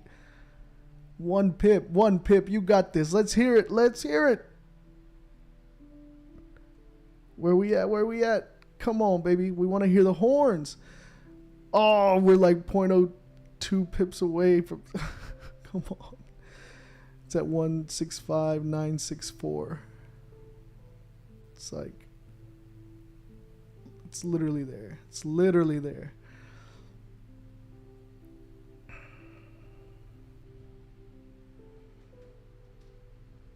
Come on, baby. 2 minutes left. Hit it. Oh, she's there. 21.1. Come on now. Come on now. Oh, she's playing with me, GJ. You teasing. GJ is teasing. Come on, baby. Give me that push. Give me that push. Here we go. Here we go. Boom. TP1 hit, baby. Take partials, guys. Move your stops to break even. You know the deal. What do we do at TP1? Let them know in the chat, fam. Let them know Banks family's eating today. There's the horns for the family. There's the horns for the family. One more time for the people in the back. Let's go. We winners today. We winners today. Yes, sir. Yes, sir. Let them know. Let them know who fed you today. That's a win, guys. We're at break even. Took partials. And now we can just sit back and enjoy. We ain't losing anything. We already won. This could continue to melt. We'll see how this thing plays out. We got TP2 right here. And then we got TP3 down here. So this could continue to melt. I do in like 30 minutes when London opens, I think there might be a pullback with the volume coming in. But it could be the downtrend to the downside moving down. So it could just completely melt. So you should have already made your money. Should have hit your TP1s. Should have taken partials. Stop should be at break even. No one should be risking any capital anymore. This is a W. We're starting the week off right, baby. Tell your mom and them. Tell your mom and them who fed you today. Banks family's eating all week. Yes, sir. US 30 is up next in New York session. Yes, sir. Yes, sir. Yes, sir. Yes, sir. We can take a second trade if we want. Gold is still fucking bullshitting around, so not gold, but I might even have a second entry on GJ. If we get a little pullback retest, boom. But it looked like she want to continue to melt. Ooh, she's just flat out melting. 24 pips, 25 pips.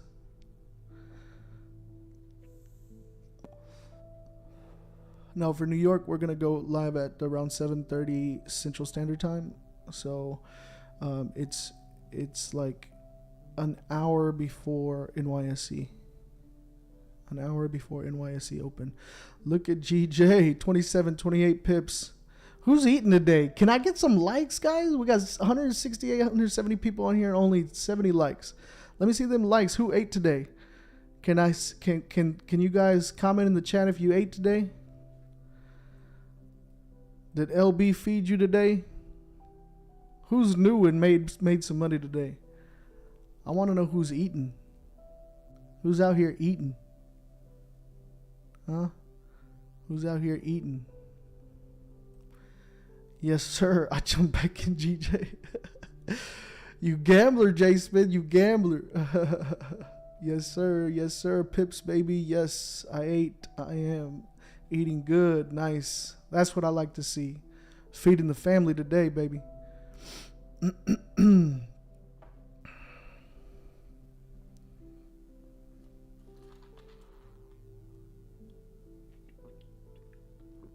Made $100 today. Nice. I like it. I like to see it.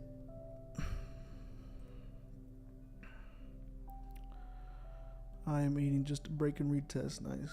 I'm new here and feeding. Nice. Yes, I'm eating. Yes, sir. Nice. Happy to see it. Happy to see it. I'm here to feed the family, baby. That's the way I like to start the week. Beautiful trade. Beautiful trade. Nice price action. Obviously, in here, when I review this at the end of the week, I would have really liked to got in up here at the where the range bottom range is, and I probably would have even gotten in higher up when it's coming to kind of close this gap at this bottom wick. But you know, it is what it is. My whole system was glitching out, so I just ended up jumping in, but that would have been, you know, another 10 pips, you know, and if that 10 pips, we would have had like maybe a 10-15 pip stop loss. Our TP1 would have hit earlier, you know, it would have been a lot nicer, a higher lot size and everything. So, but you know, it's all good. We still got in, still made our money, still a win for the day. And now we just get to enjoy, right? No pressure. We made money for the first trading day of the week. You know, I trade Tuesday, Wednesday, and Thursday.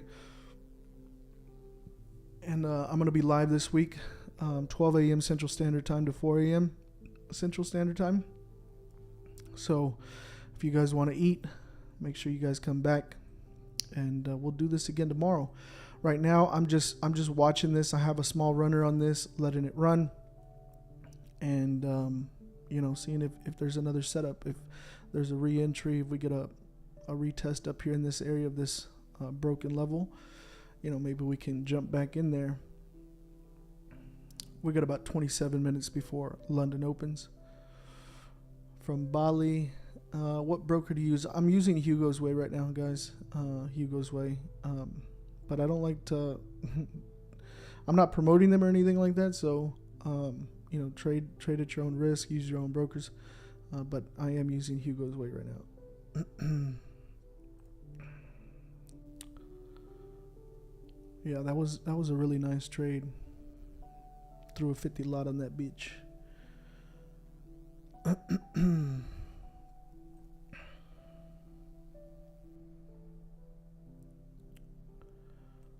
Lovely, lovely, lovely.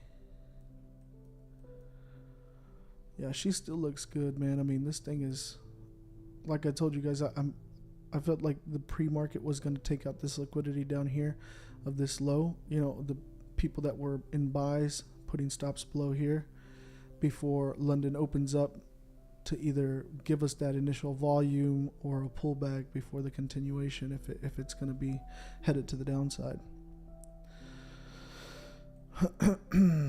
Got about 9 minutes and 50 seconds on this candle left. About 9 minutes and 50 seconds. Took a bite of that. Nice. Nice. Packing on the pounds. Best way to pass the time in a trade is to play online blackjack. I love playing blackjack.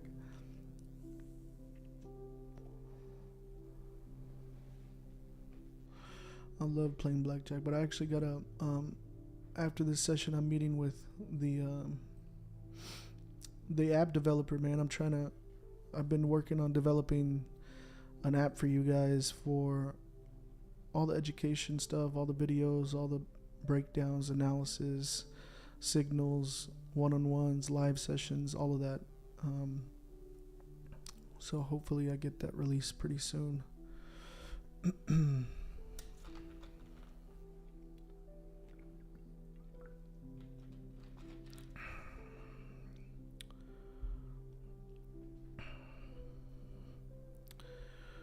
She is lovely, lovely. It was a beautiful setup, to be honest, like just gorgeous. Came down here, breaking this, like I think it might, if it doesn't turn around below this, like I think it's gonna come and test these lower. Come down to TP2.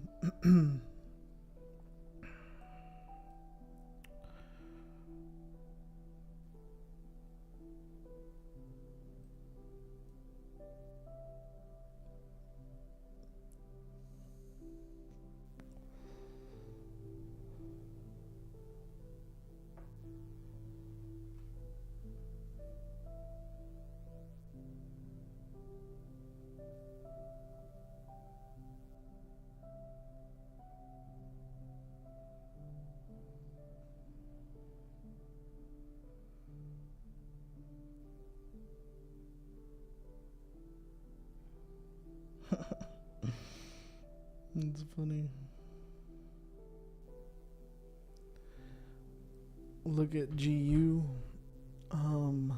Didn't I do GU for the weekly analysis? Look at her pulling up.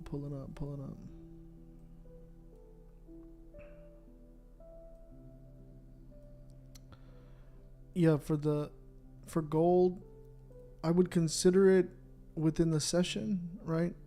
If we move into New York, it may change things. So right now it looks like it is pushing down, but haven't got to that point to make a decision on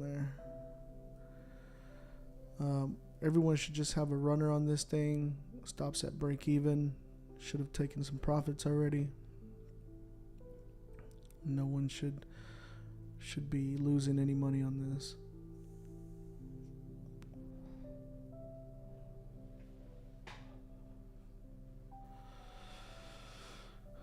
Can you explain, is this the best time to trade? I mean, the time doesn't matter. Like the time is relevant to your strategy and your availability, right? Now, my strategy is leveraging volume, so I'm looking to take trades for this particular strategy pre-market and market open, right? If you're doing a swing trade, pattern trend trading, you're waiting for a certain price to trigger. So that price could be triggering in the middle of a session and transition of one session to another, So it just, it's a very difficult question to answer, right? Like, it's like, I can't tell you what time is the best.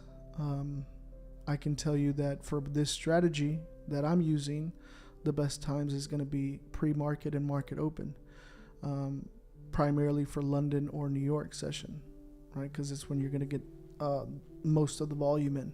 You don't get the same volume in Asian session as you do in New York or London or Sydney session, right? Tokyo and Sydney, like those sessions, you don't get the same amount of movement. So London and New York are great for this particular strategy. Got about 5 minutes left on this candle.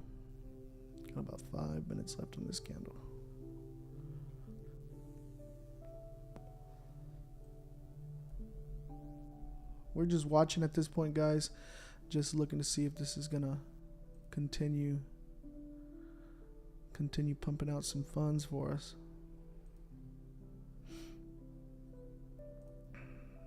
A pullback is warranted, right, with that push down. So I'm not concerned with this candle. We broke lows. It's a nice low that it made with the wick. Now if we break the high, I mean, we go to break even. So we'll be out of the trade.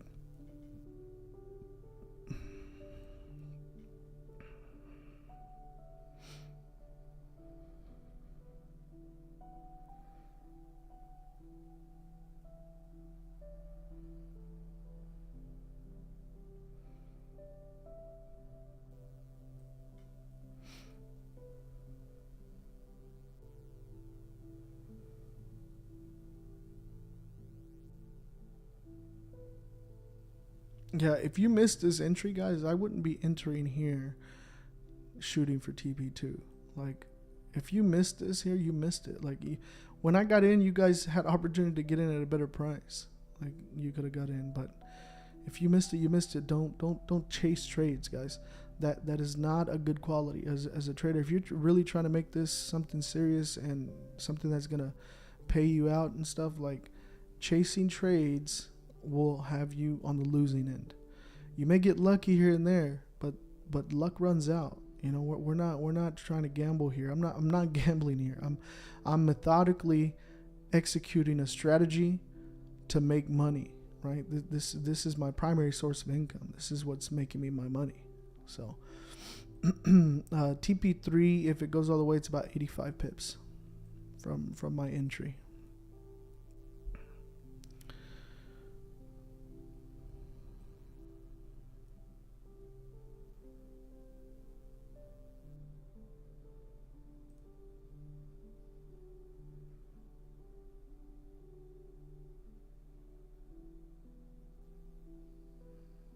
Oh, she's pushing up. She might break even on us.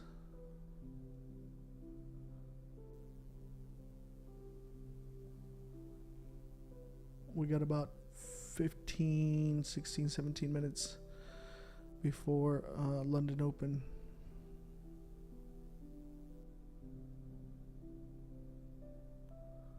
So just being patient here, and this might come and break even on us.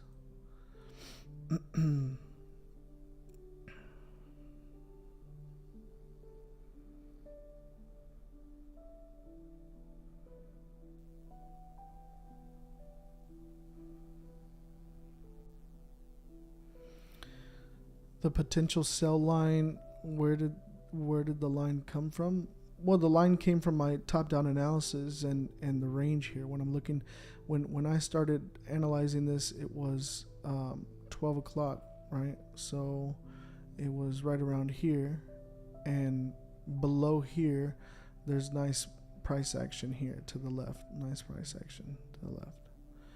So here I was like, okay, we have a potential opportunity, right? If we break below this line and close it, we have some nice movement to kind of make up, right? And that's what it did. It broke and it came down to match that price action to the downside.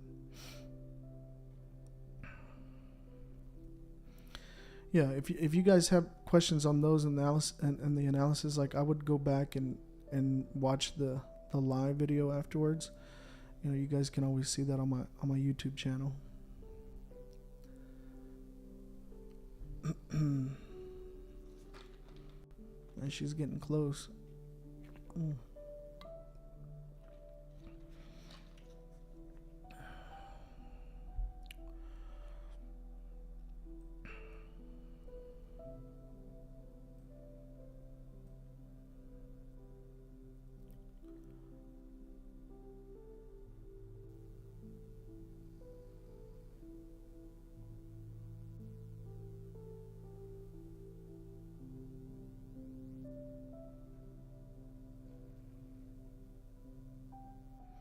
So we got about 15 minutes before London Open. About 15 minutes. And looks like this previous candle is engulfing now the previous bearish candle. So we might be pushing up.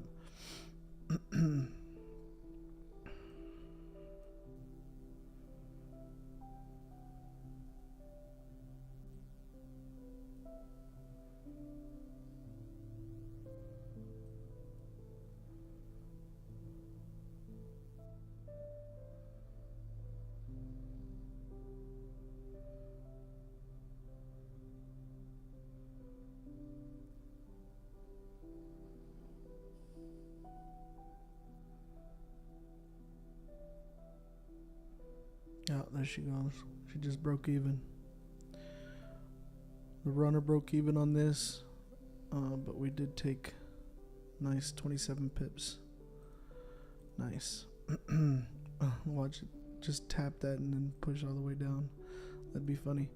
But that was 1.26 risk to reward. So we did get a nice little payout on that.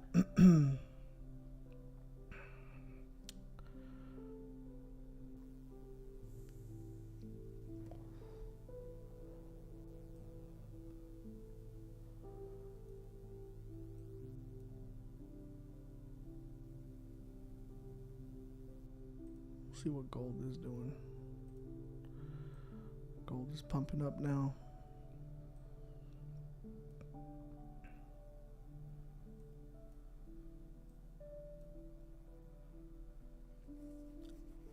Still playing within this range here.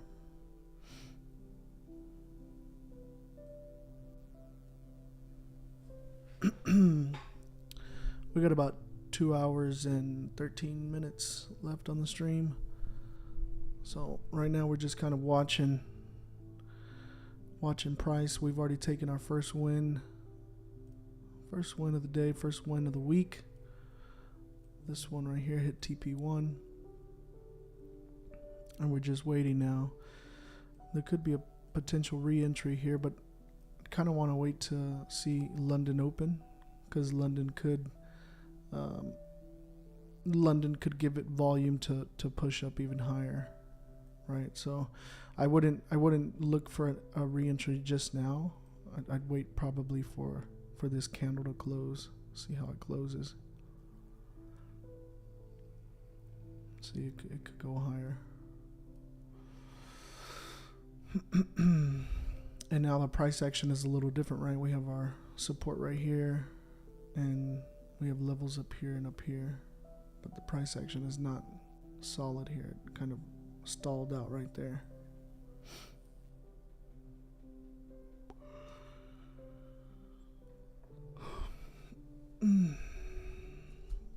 See that pushing up, pushing up, pushing up.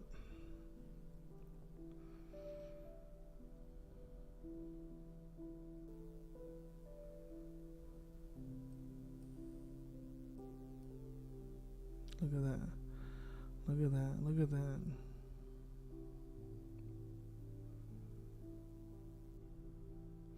See, this is what I talk about. The breakout is just meant for that quick move, right? Because maybe this move is to the upside, right? Has been pushing down, pulling up, and maybe the move is to the upside, but I'm just looking for that quick move. This move right here took us how long? Let's see. We jumped in right here, and right here is where we took profit. 45 minutes. In 45 minutes, we were in and out.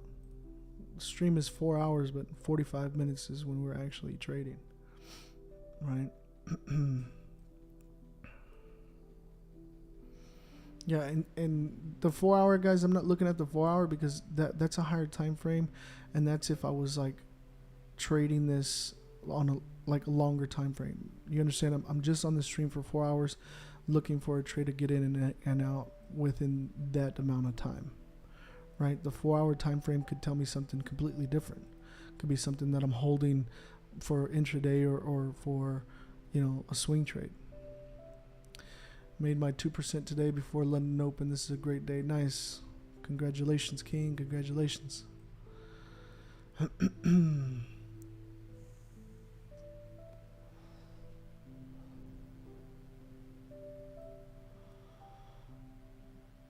That's what a lot of people don't understand is you know, there's no right or wrong strategy. And for those that, like, when I jumped in here into a sell, some people could have jumped into a buy and their stop's been below here. And I made my money and got out, and now they're making their money. Like, my trade could be inside your trade. You know what I'm saying? So it's like you can't write off anyone else's way of doing things. If they're consistent in making profit, like, hey, keep doing it. You know, like, I'm not here to tell you, you know, my way is the only way. It's the right way. You're not gonna, you know, it's not about that.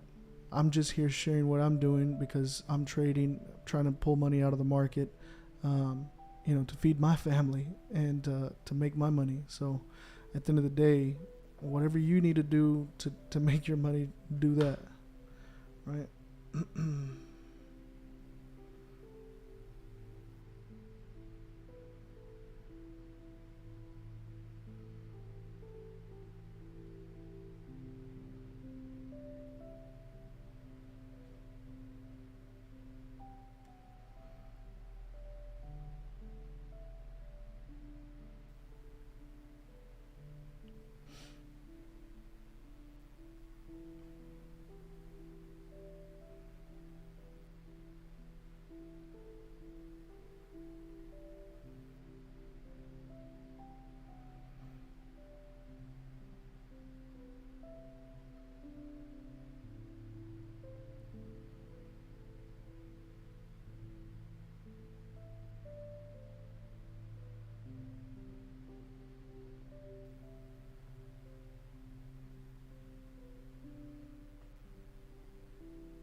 Look at that. Pulled all the way back up. All the way back up. Made our money, though. Made our money.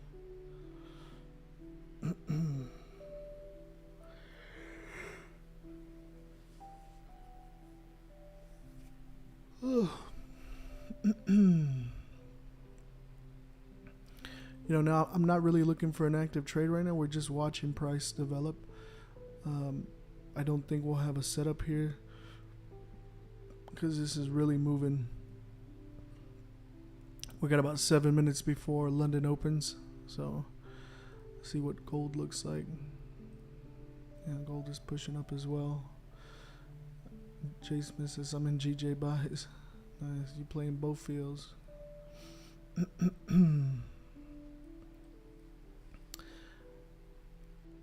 There is this little level of support here where we could think about moving our bottom range to here, to then potentially capture this to here. It's about 25 pips. The only thing is I think this range is too small, and this is what I talk about with gold is look at this volume size of the candles. This movement down could easily just be a massive wick, triggers into a sell, and then pull back up. So I want to be a little bit more certain, and I like the price action on these candles better. So although this is a little level of support where you could move that range down, I'm not going to because of what I'm telling you right now. We engulfed the previous 30-minute candle. What, on GJ? Yeah, I'm sure. Yeah, this thing is pushing up now. So this was our trade here, and then we came back up and broke even. So this was a win, 27 pips. So currently up plus 27 pips.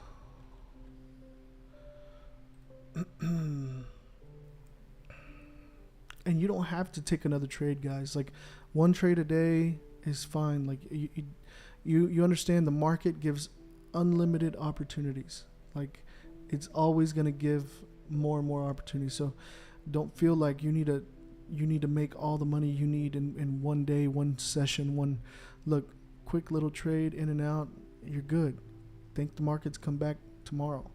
There's no need to force another trade or try to jump into another trade. Yeah, I mean, if you can jump into another trade and you made money going up too as well, like, that's great. Good for you. But I'm talking about to the people that are just starting out and trying to figure this thing out. Like, find that consistency first.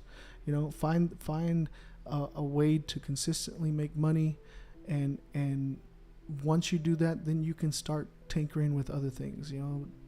Playing with other sessions, other pairs, and all that good stuff. But figure out one first, right? Because that's all our goal here. Like, nobody comes in here into the markets. Nobody's on this stream trying to lose money. That's not what we're doing here. So, what I suggest to you guys is find one way that works, that you can consistently come in and you win more than you lose.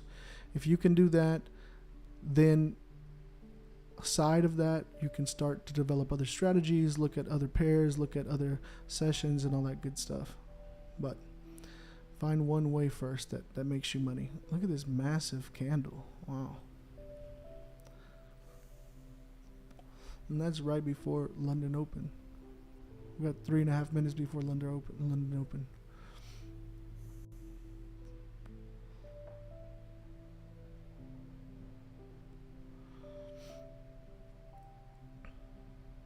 See, and this wasn't even the whole move. Look, you see this move? This was the move down. Boom. Right? Which is talking about 73 pips. That's the whole move down. But all we did was capture this little move right here, 27, out of that move. And you have to be okay with that. If you let the fact that, you left money on the table start affecting you like your psychology, your trading psychology, you start chasing trades. Start doubling up, over leveraging, not minding your risk management, chasing trades, marrying trades, revenge trading, all that stuff, and that just ends in losses. You guys saw how we had all the glitching issues and TradingView was messing up and I couldn't get a proper entry, like I couldn't, and I didn't enter until it allowed me to set this up so I can see what my stops would be, and then I entered, right? Because I don't let the market bully me, and whatever is happening, that's beside. If I wouldn't have got into that trade and it would have made this move, I wouldn't have got in. I would have missed it, and I would have been okay with that. That's what it is. But you know, keeping my calm throughout the whole time, talking through what I'm thinking when I'm seeing the candles develop, what I'm thinking, all of that matters. All of that adds up to your wins and losses, right?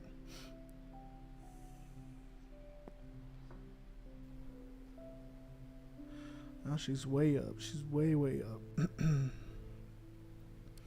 See, this is why break even at TP1 is important for me, why I do it. Because look at that. Imagine if we wouldn't have put our stops to break even at TP1 and taken partials, this thing would have hit stop. You would have lost. That would have been an L. You know?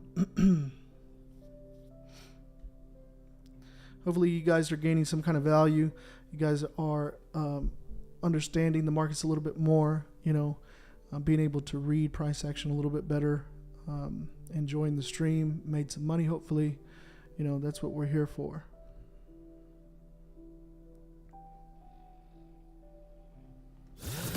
You're now tuning in to Lord Banks FX.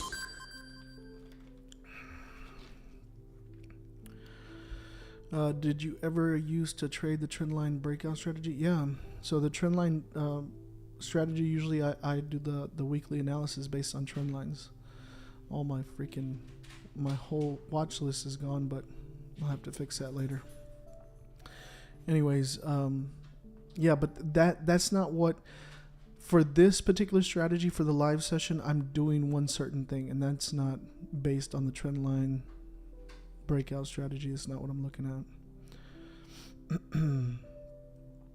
See, this broke back up into here to the upside.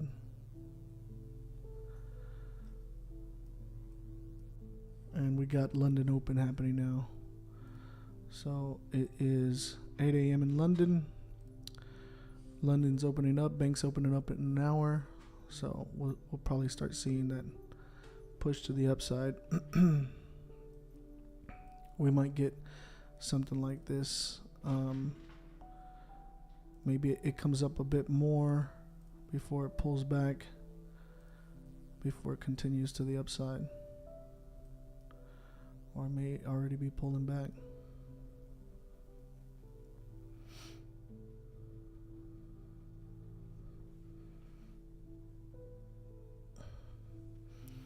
Just spectating now, guys. You know, we're up 27 pips. We took our win for the day.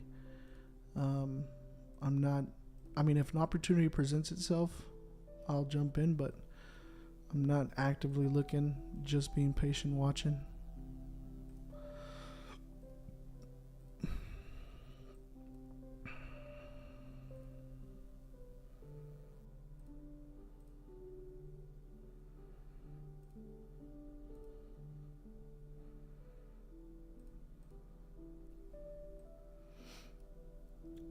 Gold's breaking to the upside. Yeah, I was just looking at gold. It's not breaking my range yet. It's still within this play. Well, shit, if this is the candle that breaks, we're looking at a potential 40 pip stop. And TP1 is at 33, so it's less than. We don't want this candle to be the candle that breaks, because the risk to reward wouldn't be there. So I wouldn't jump into that. Now, if it's the next candle and the wick is smaller, then we have a chance, but hopefully not this candle. So. Yeah, guys, if you guys learned anything, made some profits, enjoyed the stream, having a good time, you know, do me a favor, hit that like button. You know, it helps other traders that are looking for this type of environment find me, right? Just like you guys found me.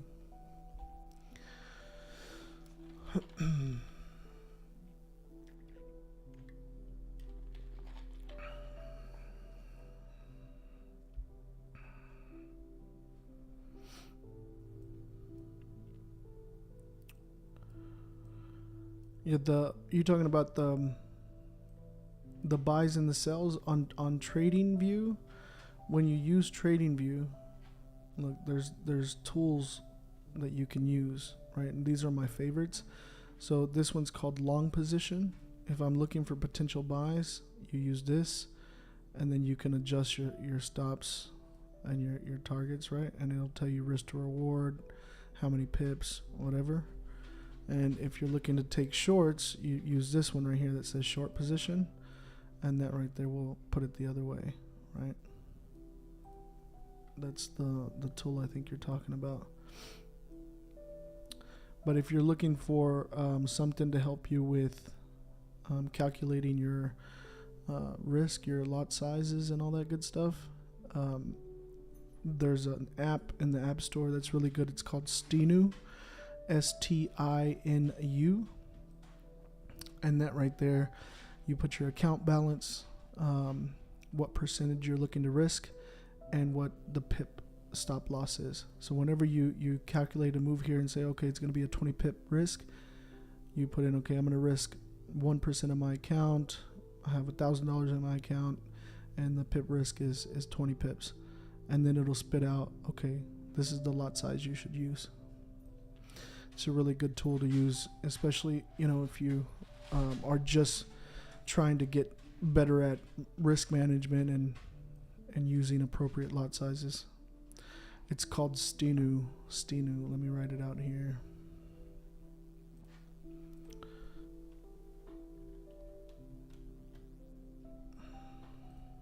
This is the name of the app. Stinu app.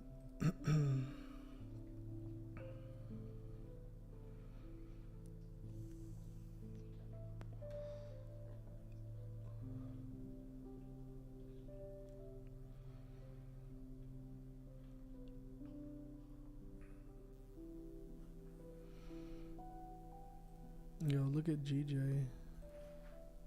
Look at that. Coming back down to retest.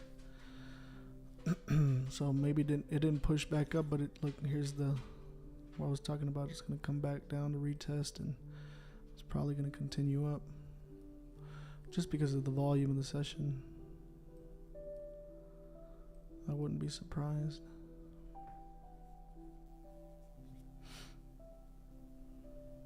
Come back up to test these highs up here. I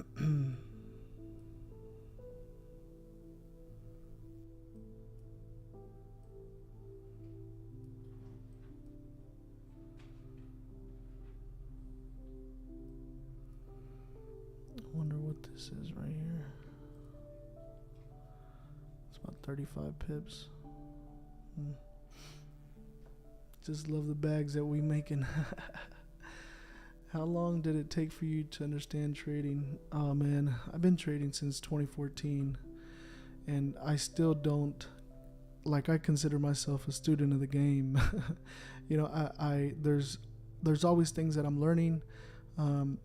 There's things that I understand now, and that's what I share with you guys, but there's always stuff that I'm learning and feeling like I'm working to improve on.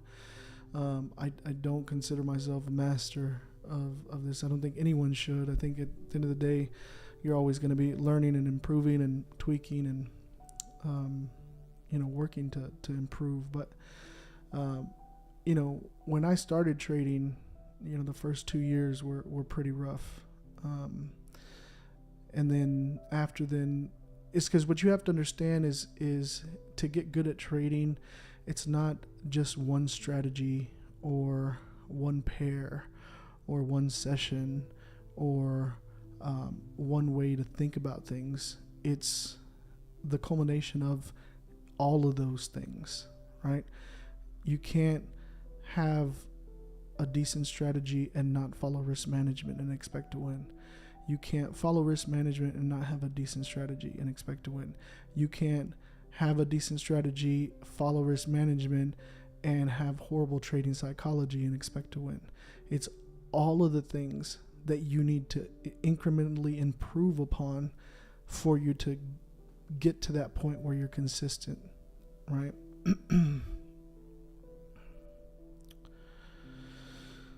Look at that. That thing just dipped down, correcting that candle right there. It's probably going to push up now. Watch it. Watch it. Watch it. Look at that.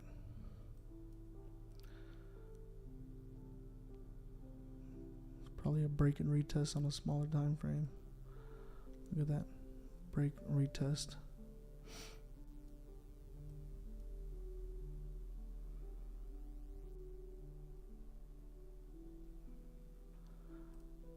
Did I have a phase of thinking you know it all? Oh yeah, dude, when I started out. So you gotta understand, like, when I started trading, I didn't start from a place where I hadn't seen any success in anything. Like, I'm an entrepreneur and I had businesses in play already, and I was making six figures, and I was doing good. The thing is I've had a knack for picking things up quickly and being good at them. Especially when it comes to like business and stuff. So whenever I started trading, I didn't even know what I was doing. I remember it was like Euro USD, and I just like clicked a button and like waited long enough, and there was money being made. So I got cocky, and I was like, oh yeah, like, I can just make tons of money real quick. I think the first time I made like $10,000-$11,000. I had like put outrageous amount of lot, no risk, didn't even know what risk management was, risk to reward ratios, like none of that. I just clicked a button, put a lot size, and there was some money, right? Because it's 50-50, right? It's either going to go up or it's going to go down. So when I did that, I got really cocky, and I think I made within a week, like $60,000-$80,000. Like that's what my account was at, but I had started with like 50 grand or so. But like the following week, when I kept trying to build it, I lost like almost everything. And that was my like kind of reality check, when I was like, yo, I have to figure out what the heck is going on, because I can't just lose money like that. So then, that started my journey, my trading journey, where I started looking into things and reading things and, watching the charts and seeing how it moves, and, learning the terms and risk to reward, ratios and risk management strategies and all that good stuff, and indicators. And then I got into indicators, and then I started using a bunch of indicators, and that stuff didn't work out. And, till I got to the point where I was like, you know what, I need to just get rid of indicators and read price action. And, that's what I did. And that's what worked for me, guys. Like, I tell you guys this because I'm being transparent and letting you know how my trading journey went. But I know tons of people that ended up, are great traders, and they use MAs. I know great traders, and they use Fibonacci. I know great traders, and they use the Wyckoff method. Like, it doesn't mean, because the way I do things, that doesn't mean that's the only way to do things, right? I'm letting you know how I did things. You do what you need to do, right?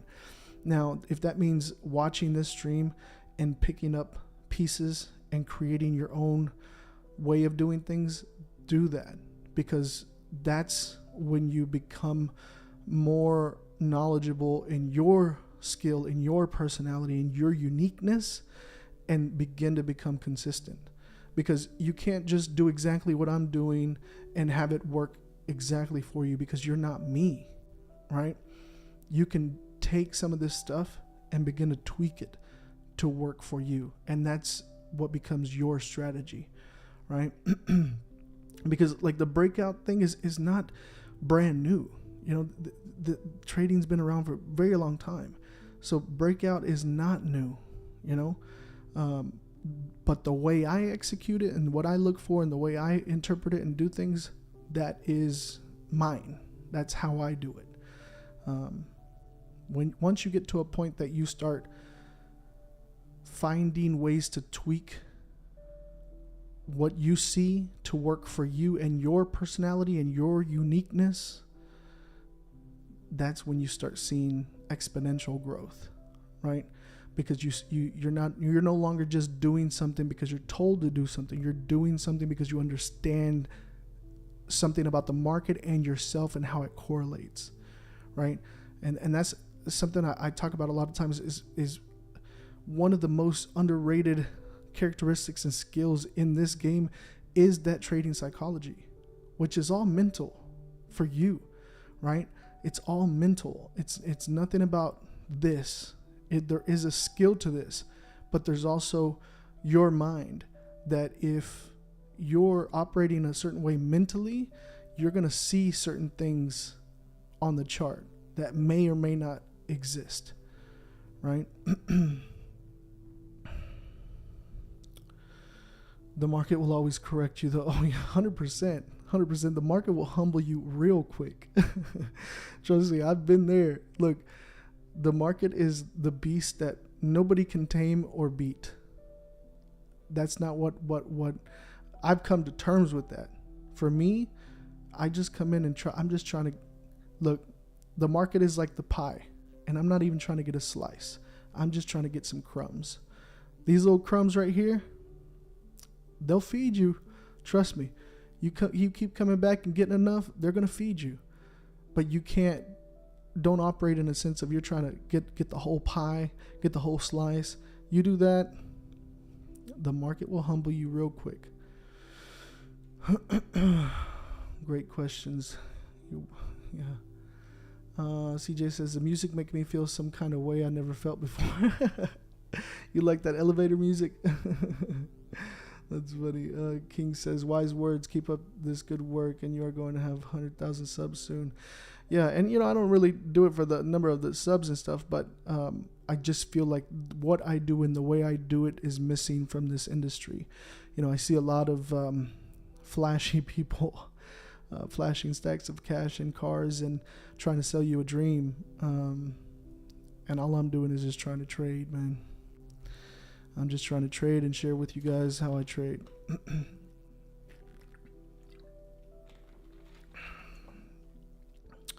How long you been trading, man? I've been trading since 2014. So what is that? 15, 16, 17, 18, 19, 20, 22, about 8 years. About to be 9 years. Yeah. It's been quite the ride. And another thing, like I know some of you guys are probably could be in a place in your trading journey where you're like, oh man, I'm not consistent, I'm not winning, I'm losing money, I'm frustrated, like I don't know what to do. Like everyone goes through that and everyone's been there. But if you really want this, you won't quit and you'll stop focusing on the money, because those L's, they're not L's, man. They're lessons. Okay, so you're paying for that. You either win or you learn. Okay, so if it hurts you enough when you lose money, you're gonna learn, and that's gonna become a lesson, and it's gonna become a rule in your trading plan. Like the reason I tell you guys, the wick and the body and all this and that, is because I've lost before by seeing that and overlooking that and ignoring that, and so it becomes a rule for me, because whenever I've paid the market money to learn something, that's my L, and then I learn from that. Now you guys can take it from me and take that lesson that I'm giving you guys for free over here just telling you, or you can lose yourself and pay the cost for that lesson, and as much as it takes for you to learn it, right? I mean, up to you, but that's the way this game goes, right? Good stuff. I just got into Forex Trading not too long ago. What's 3 key takeaways you learn? Patience, risk management, and focus on the skill. Don't focus on the money. Don't focus on the money. Don't say, I want to make $100 a day. I want to make $1,000 a day. Or I want to make $1 million by the end of the week. Like, no. If you want this to be serious, you need to take it seriously, and you need to just focus on you coming into the markets and executing a rules-based system that you can consistently repeat, right? Focusing on developing that will take you further than anything else. You have to have the patience for that. So books, I'll be honest, guys. I've only read 2 books in regards to trading, and I've shared this with you guys before. The 2 books. The first one is Naked Forex by Walter Peters, and that just helped me understand price action and movement of price, the way it flows up and down. You know, like it moves in waves and not just straight up and down. And the second book is Trading in the Zone by Mark Douglas. That book has nothing to do with actual trading, the technicals, but everything to do with the trading psychology, the way you should be approaching the markets, the way you should be thinking about the markets. And that right there changed a lot for me. The psychology portion of it. Look at this, push down, pulling back up. So it's 219 right now. We see GJ pushing up. What is gold doing? Gold is pushing up too.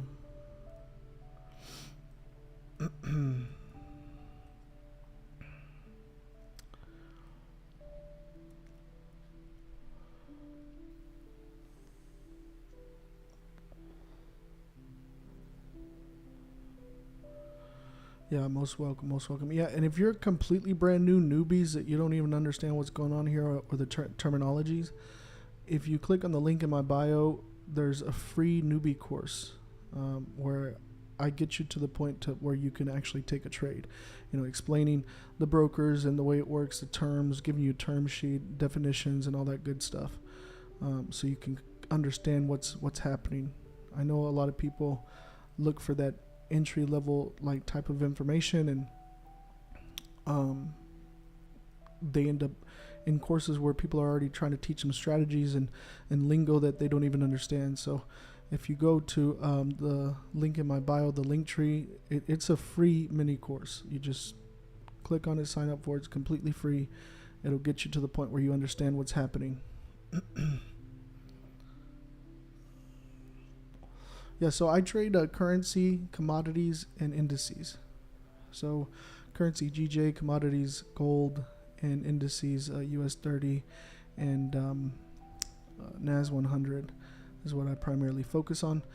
Fundamentals, the only thing I do is I look at Forex Factory, looking at the orange and red folders, and avoid trading during those times, because I'm not a fan of fundamentals. I'm not a fan of news. I don't like trading during those times.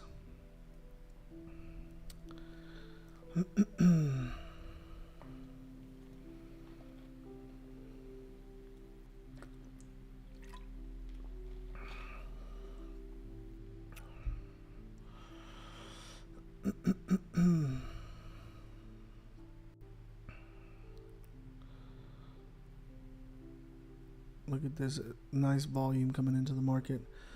This was the pullback, and if this starts breaking above here, it's going to be pushing up. It's 2:21 a.m. Currently 8:21 a.m. in London. Banks are opening up here in like 39 minutes. Yeah, guys, and I mean, like, if you want more information as well, don't be afraid to go back and look at some of my lives. Like, I spend 4 hours 3 times a week doing live sessions, and even if it's an L, the actual trade, like, listen to the conversations we're having, because people are asking questions just like you're asking, and I'm answering them. Like, we're going over all of that information. There's tons of nuggets in there, tons and tons. You know, some of the best people that have jumped into, you know, my community and are successful, great traders, or becoming great traders, they've gone through and viewed a lot of the, if not all of my past lives, to help them, you know, push themselves and learn and experience and grow from that. CJ says, I am the nugget. CJ's one of them, man. He jumped in, he found me on TikTok, and man, he got to work.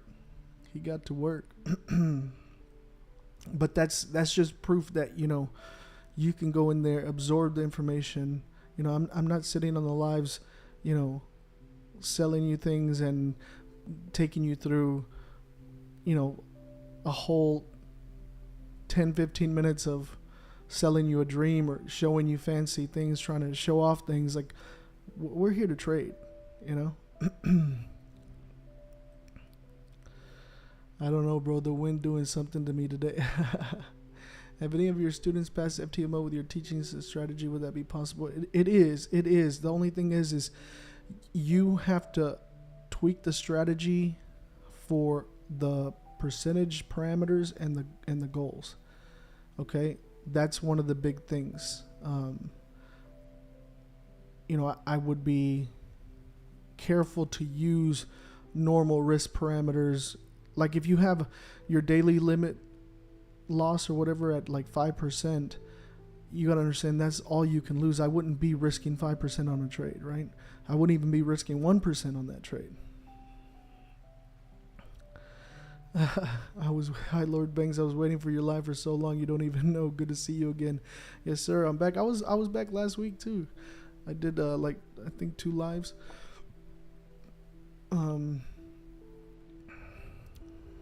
But yeah, I'm gonna do everything in my power to be live this week and next week, like I said, because I'm gonna be taking a break for the holidays and going into the next year. CJ says I passed challenges with this strategy using 1.5 risk, taking 1% at TP1 and letting 0.5% go. Nice, there you go. Andy says not many traders do it live and sincerely like you. Thank you. You're welcome. I know that's exactly why I do it, because I know a lot of people don't, and there's a lot of great network marketers that sell you the idea of that they do know, and then they make you sign up for cults and shit. But I think that at the end of the day, if you want it bad enough and you look hard enough, you end up finding your crowd, right? Your people. I'm not gonna sit here and that's why I don't share like my profits and my trades like that, because I'm not trying to, first of all, I'm not trying to give you guys false hope. Like, especially if you're starting out, I'm almost positive my accounts are going to be a lot larger than most. I'm a 6-figure trader. So, I don't want to show you that and then that cause that emotion where you're trying to chase that and then delay your journey further. Right? Because that's what most people do is they show you, oh, I made $100,000 today, and you can do it too with a $10 account, right? And so then you buy into that, and then you buy whatever course or whatever thing they're selling, and then you end up losing because you're trying to make $100,000 in one day on a very small account, and it's very difficult. But the strategy speaks for itself. I do it in front of you guys. I do it live, and whether it's a win or a lose, like you see it. And I'm not saying I win all of them, but even when I lose, you guys see how I manage that and how my emotions are and what I do, right? And how I stick to my rules, discipline, which is very, very important, The trading community should have more traders like you. I think so. They should. And that's why I do what I do, because I'm trying to lead by example, right? I just started a funded account using this strategy. I have to make 10% in a month. Yeah, that's usually the average, the most. Carolus says, I watch your lives every time you do them, and now trading on my own using your strategy, so thanks for the lessons. You're welcome, brother. You are welcome. And he says, if you have larger account like you do you need to find special broker like special deal? So it's hard to put it in the words exactly. Hope you understand. Yeah, so like the only thing that I'm particularly looking for is tighter spreads and faster execution times, especially like with a larger account when I'm scalping, you know, that matters a lot. So, but yeah, good question. Yeah, sorry guys. It's hard to do the questions on TikTok. Like I can barely like see here. Because I know some of you guys are asking questions on TikTok and wondering why I'm not answering, but if you go on YouTube, it's easier for me to answer your questions. I try to get some of it here, but they move too quickly, so I don't get to see everybody's questions. Sorry. Have you ever heard of Osprey FX? Yeah, I have, but I've never used them. I have heard of them, but I've never used them. See, now we're breaking highs here, pushing up. We got about a minute left. 45 seconds left on this candle.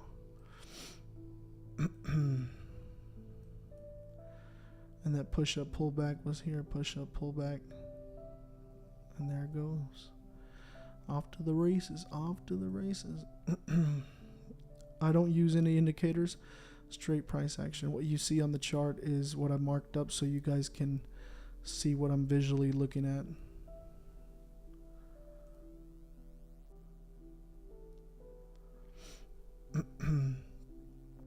And this might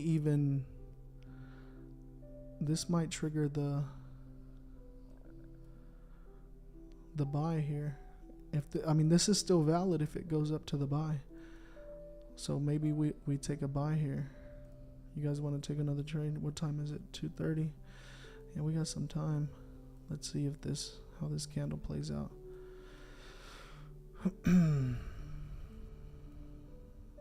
She's breaking.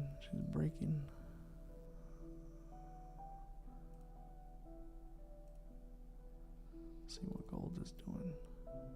Gold's still playing around.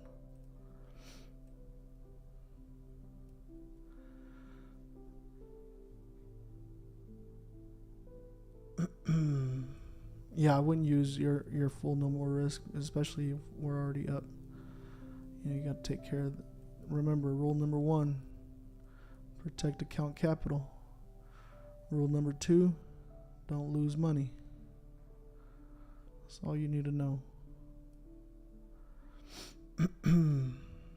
Yeah, if we get a break and close above here, we can put our stops below here. About a 15 pip stop. First target is 27 pips away, 1.55 risk to reward. It'll be good. We'll see how it plays. Gotta do a bottom wick though.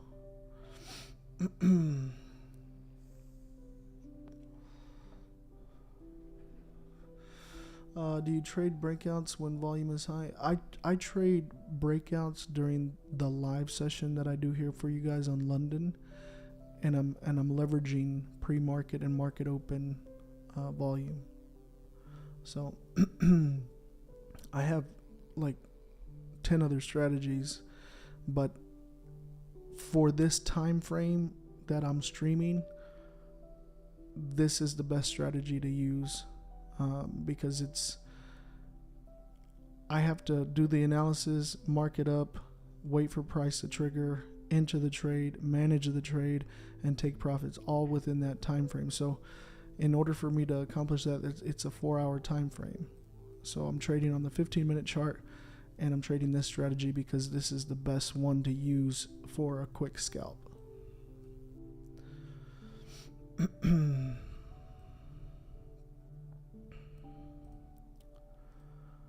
Just being patient here, guys. We might have a buy here. We might have a buy. I'll tell you guys if I enter. I'm just measuring right now to see what it's looking like as far as risk to reward.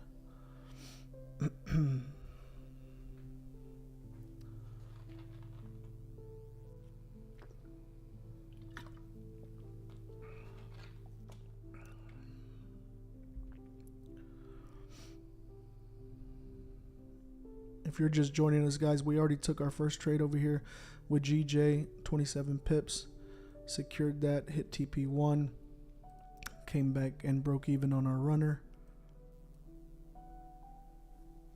Found you on Trading Nut interview. Yeah, I got a lot of people that came over from that interview. Yeah, he found me on YouTube. He just said he was looking at the lives and he saw. He found me back when we were like on a 20 win streak, 20 trades win streak. Like we had 20 trades that we had won, and that's when he had found me. That was back in, I think like May or June or something like that.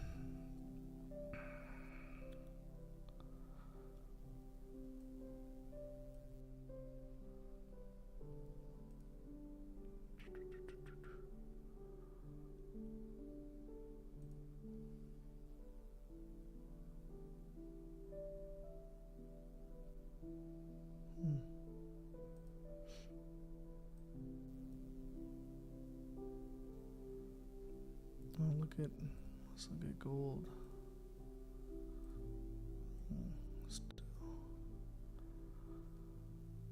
Still wicking in there, playing with that.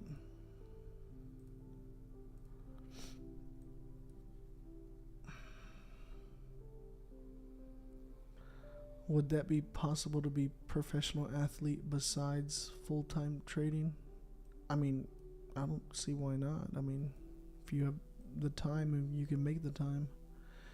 Are you going live on New York? I am for VIP though. I'm not going to be live on. I'm not going to be live on YouTube. Be live on. I'm going to send a Zoom link out to the VIP Telegram. Yeah, this thing is pushing down now. So maybe not this candle. This is already 23, 24, 25 pips.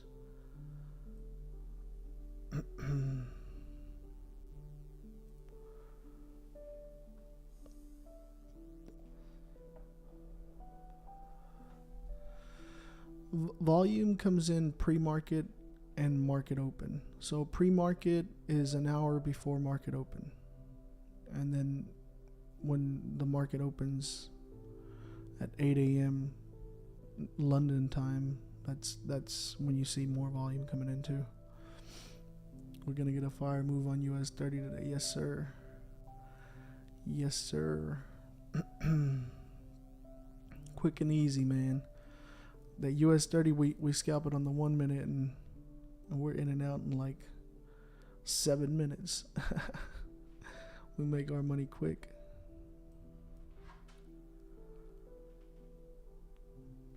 It's a whole nother beast.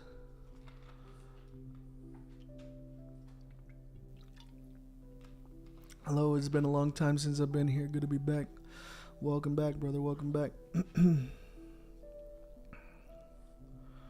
Appreciate the love, guys. Appreciate the likes. Thanks for sharing the stream. Thanks for the love. Thanks for the likes. We got 8,300 likes on TikTok. Got 105 likes on YouTube. Much, much love.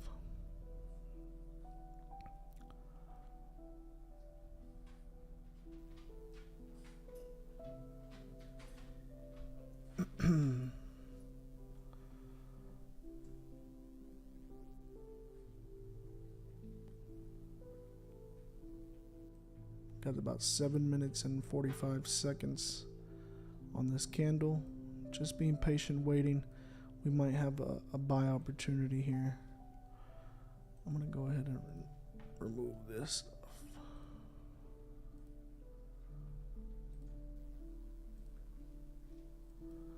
Get it out the way. Get it out the way.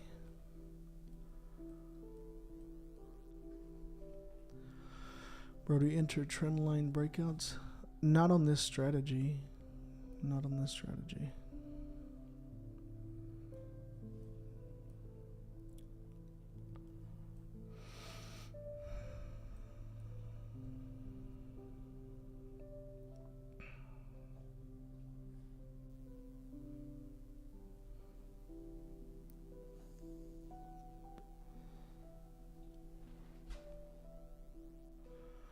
Looking good, looking good. I mean, the volume is still kicking in, especially when it starts getting into New York. We'll see that push as well.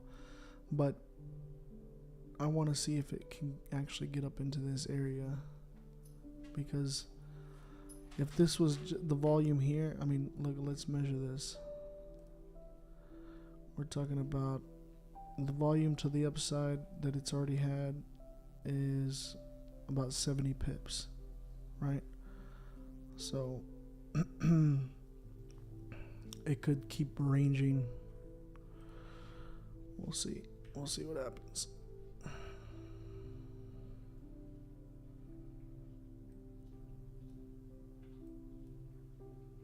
Got about 6 minutes left on this candle. 6 minutes left on that candle. And look at gold. Gold is starting to push up as well. So we might have a play here on gold. Honestly, like, I'd probably rather take the gold move if it triggers.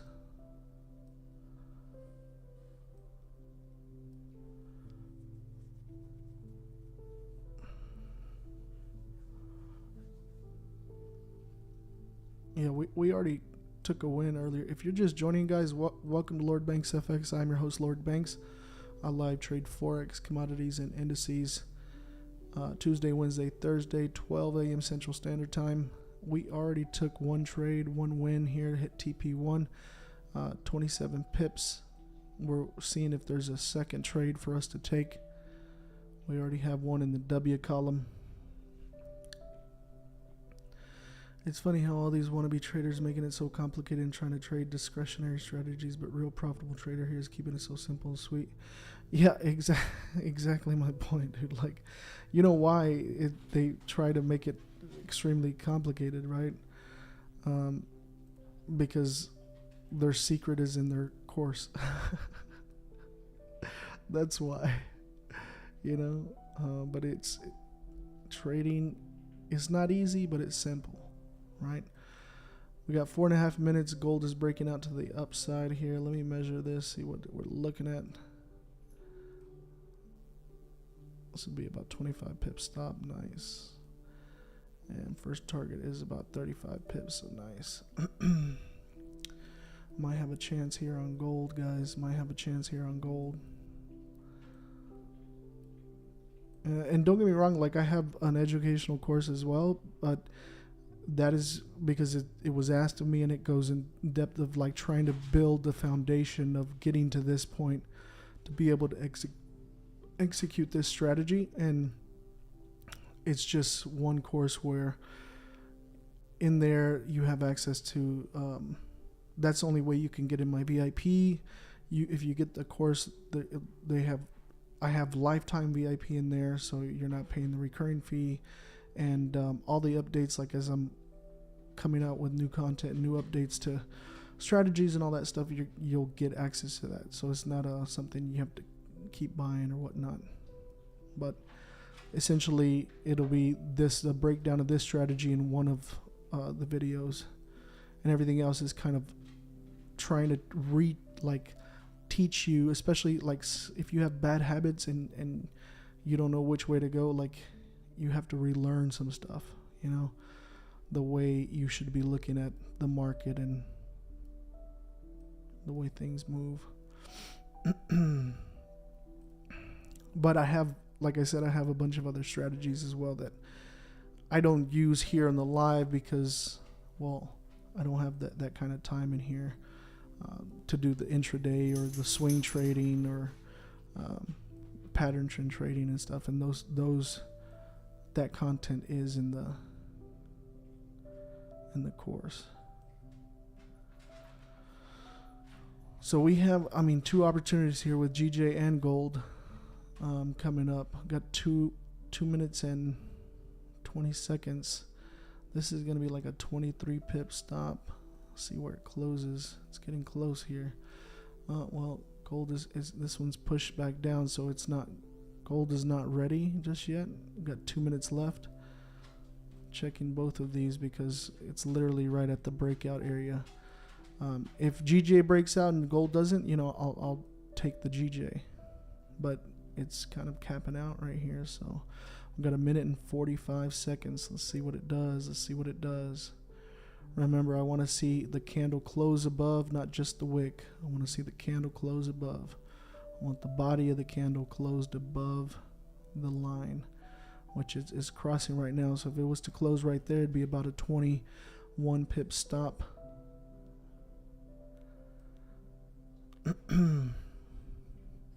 We got about a minute and 20 seconds, guys. About a minute and 20 seconds. Okay, so this is pushing up now. So let's get ready for a potential buy here. We got about a minute and 10 seconds. A minute and 10 seconds to see where the candle closes.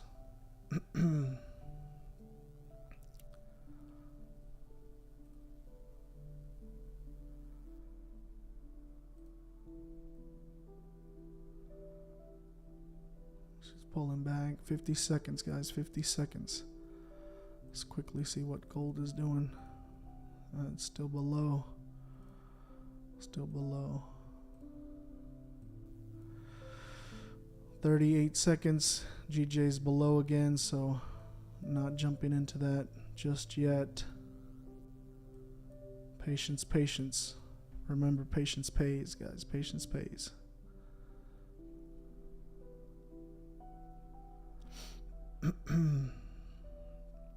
18 seconds. 18 seconds.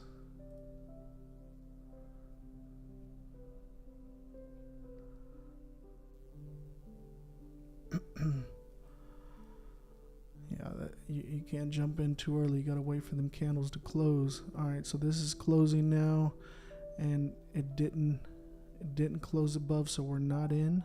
We are not in. This could easily reverse here and start pushing to the downside. So let's be patient. You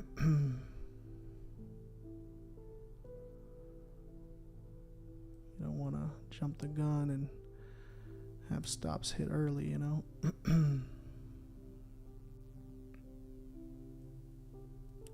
Ain't no rush. Ain't no rush. Just be a little patient. Wait for the market to come to us.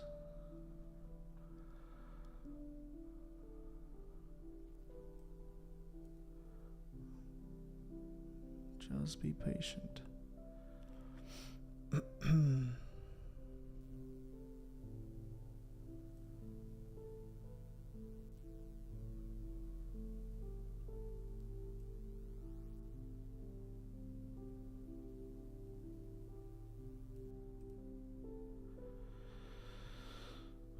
Pushing down. Still pushing down.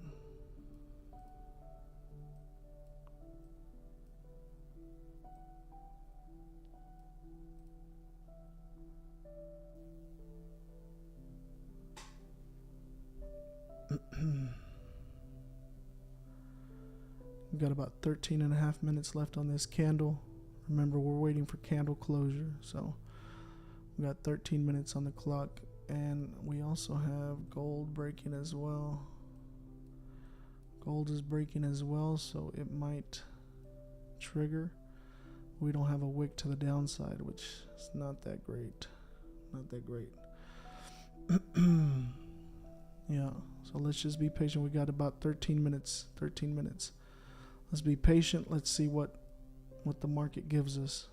We just take what the market gives out. Nothing more, nothing less. Yeah, I think this is going to probably fall, man. And I think gold is going to push up. We'll see. We shall see, we shall see. We got about an hour and 13 minutes left on the stream.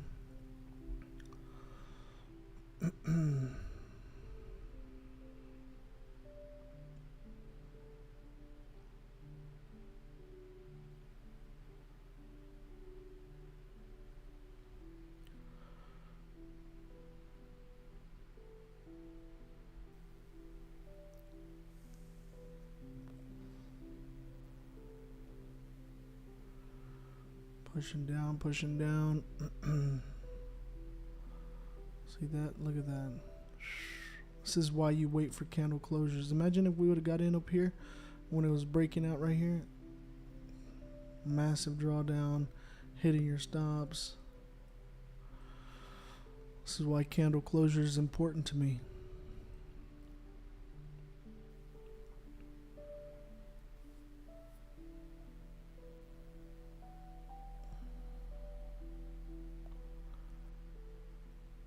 Look at that.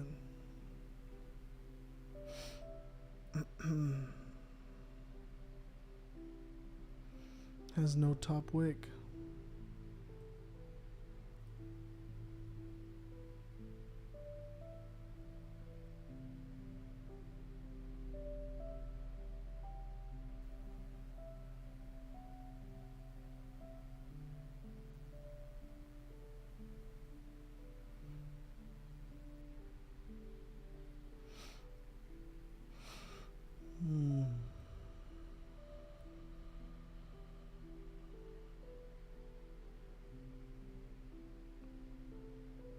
Got 10.5 minutes left on this candle. 10.5 minutes.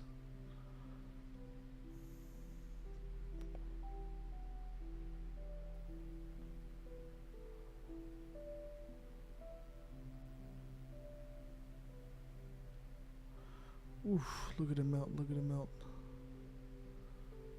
Oof. Watch, gold is probably flying. Yeah, look at that.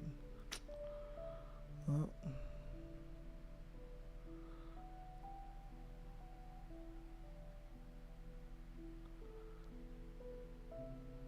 The importance of a top wick is because if it doesn't have it, it could be just an impulse move, and the expectation of a correction on the following candle is a lot higher. The probability is higher. So if it doesn't have a top or bottom wick and you get in at the close, more than likely you'll see that pullback, and that's drawdown, right? To either way. Like here, if you get in, if it closes and you get in on a sell, more than likely it's going to pull back because of this impulse move with no wick, just to correct. The probability is high. I know you're busy on these pairs, but GBP Swiss pairing is very interesting right now. I was curious if you would be able to take a glance at it. We got about 9 minutes. Sure, why not? GBP Swiss. What are you, scalping this, or? Oh, hell, look at that push up. I mean, looks like it's been pushing up, and here's a pullback, and it's a correction to this level. Could start seeing it sell off around this area, retesting over here. See this? So I would probably start looking for,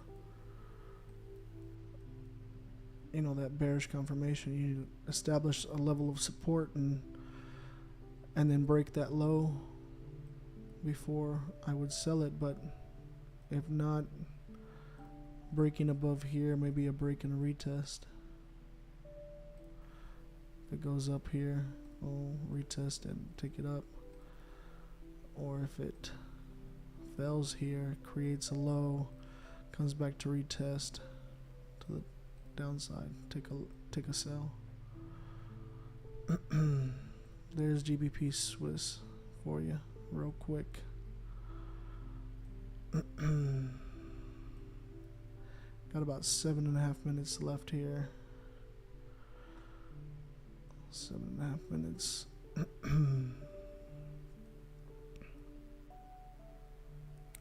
Look at that, she's pushing down, down, down. You know, this is kind of like a doji candle here. Signs of price exhaustion, potential reversal. So we'll see. This could just be grabbing some liquidity, retesting before it continues higher. But being within in this range, I wouldn't try to take a trade there. Let's look at gold. Look at that fat wick. Boom, which is not bad. I wish it would make a wick to the downside so I could feel confident taking this, but that would be like a 10 pip stop. Shit, on gold that would be nice, but there not being a wick there does not instill confidence. See, look at that, pulling all the way back down. 6 minutes left. 6 minutes left. To take this trade would be risky. I wouldn't put my stops below this because it doesn't have a wick. If it closes above here, consider putting stops below here, about a 25 pip risk, still within the metrics of the risk to reward, 1.46. And then you have this wick right here that you could fill. So just some things I'm thinking about. This right here, I wouldn't take a trade. It's within this range. There's no wick. It's probably going to correct, pull back a bit before continuation. Maybe test this low, these levels of support.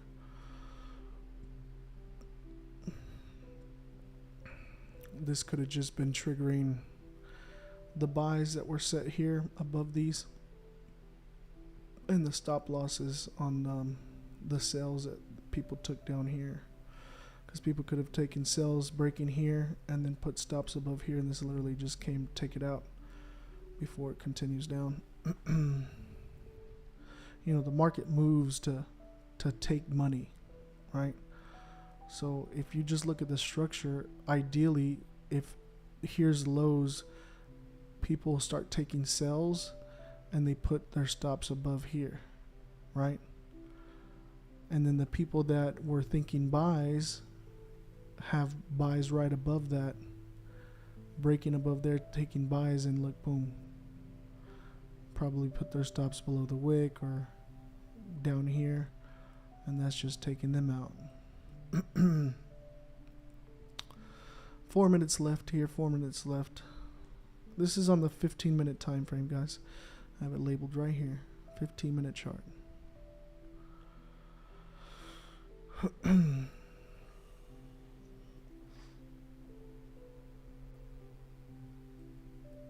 Got about 4 minutes left. Trying to see if we got a second trade we can take. If I take this gold one, I'll probably use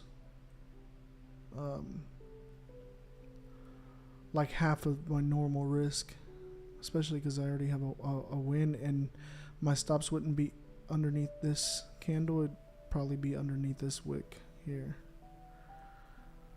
Because I do like this candle, especially because it has this wick, and the next candle could potentially fill that, but we have a high probability that it will pull back a bit because of this no wick on the bottom. So let's see how it plays out.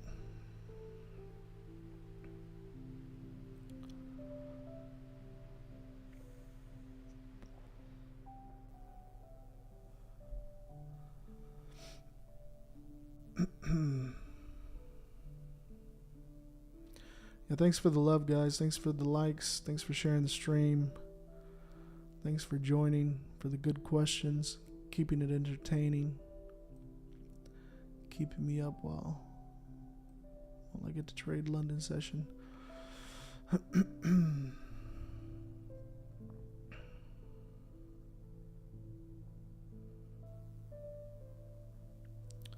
Got about 2.5 minutes left on this candle. We might take this gold trade. We'll see. GJ is just not doing anything.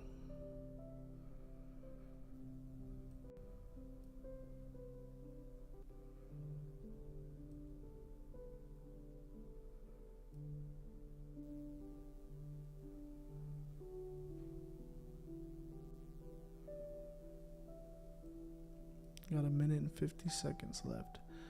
A minute and 50 seconds.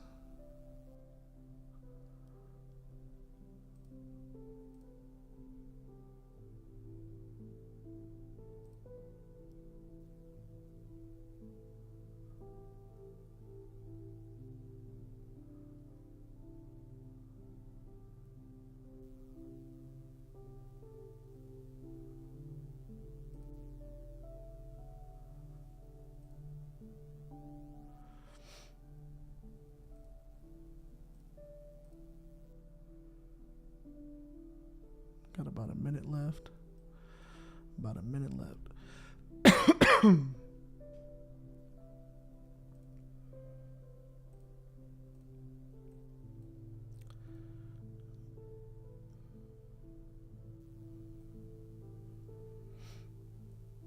Got 50 seconds left, guys.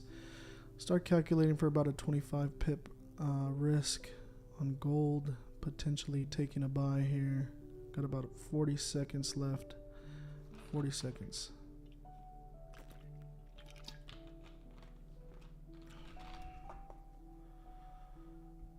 $30 seconds. 30 seconds. Looking like 28 pips.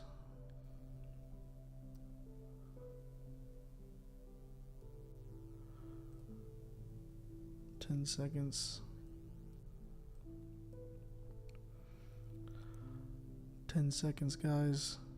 About 27 pips. 26 pips. 5 seconds. Alright, I'm going to go ahead and jump into a buy here on gold.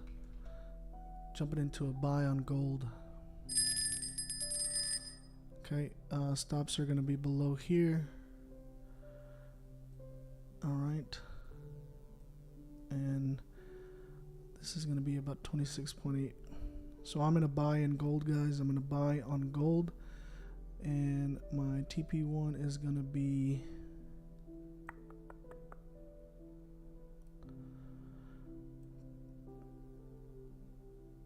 $26.8. So I'll move this down to right here. This is going to be my TP1. TP1.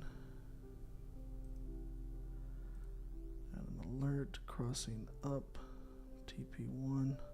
Second trade of the day, guys. We already won one today using half our regular normal risk since we've already won our first trade. Here's our entry. We have second target up here for TP2.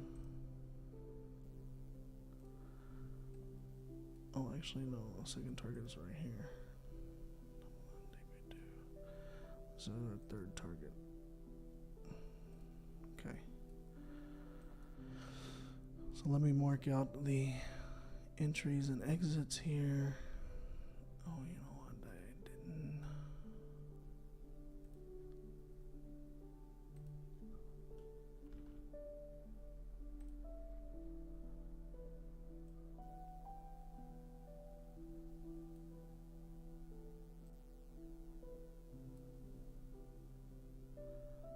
Okay. 1 second, guys. Just marking down some stuff here. Making sure my stops are set. Okay. Alright. So, entry is at 1757. 38, 380.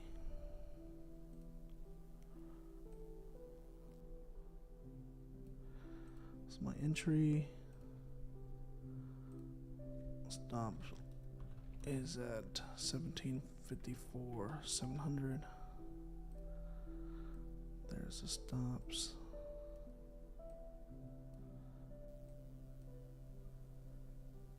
TP1 is at 1759, 908.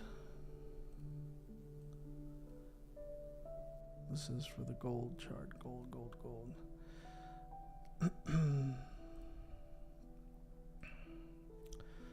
TP2 is at, and actually, I'm gonna move this down. Let me see what the left side looks like. Yeah.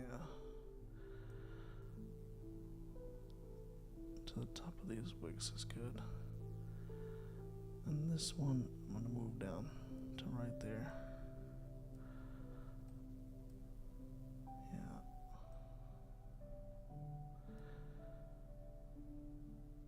Alright.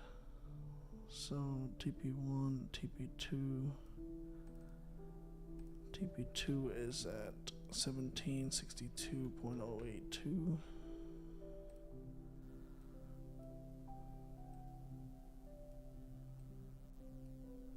And TP3 is at 1763. Oh, 803. All right.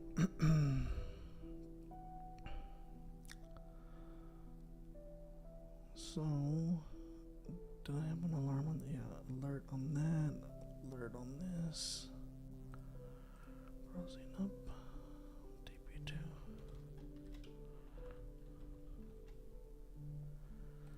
Okay, and on this one, crossing up.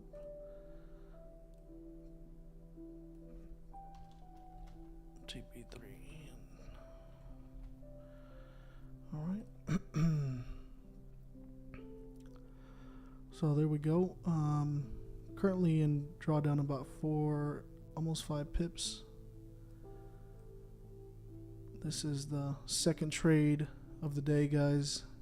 We did take a trade here, looking to push up just a bit and get us to this, at least the TP1, to break even, and take partials, move our stops to break even. Patience, patience, patience, patience. Brand new candle.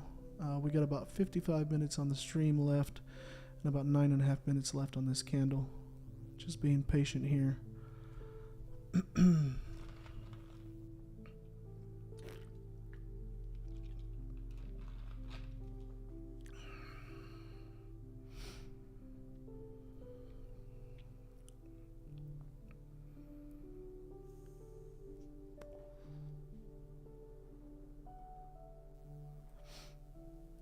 Just being patient, guys, being patient.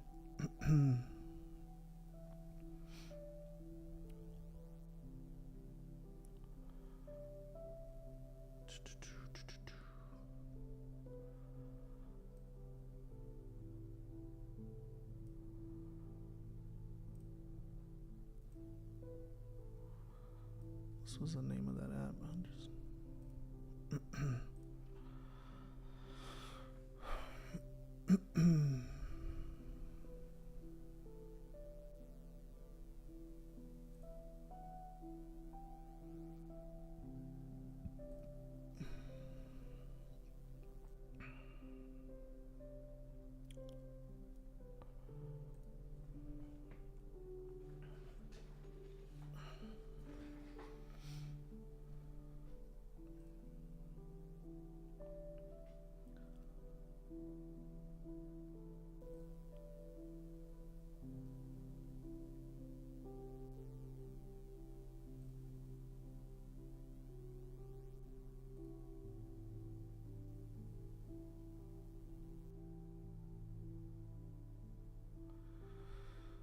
We are in an active trade, guys. Took a buy on gold. Took a buy on gold. Currently in drawdown about 7-8 pips.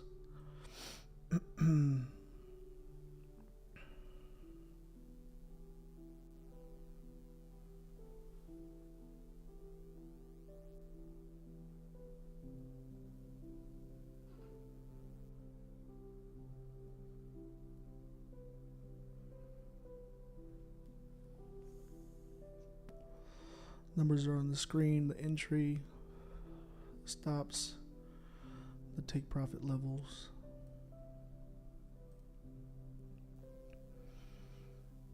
You know, I think that it's going to reach out and come you know, tap into this zone, especially the way it's been moving.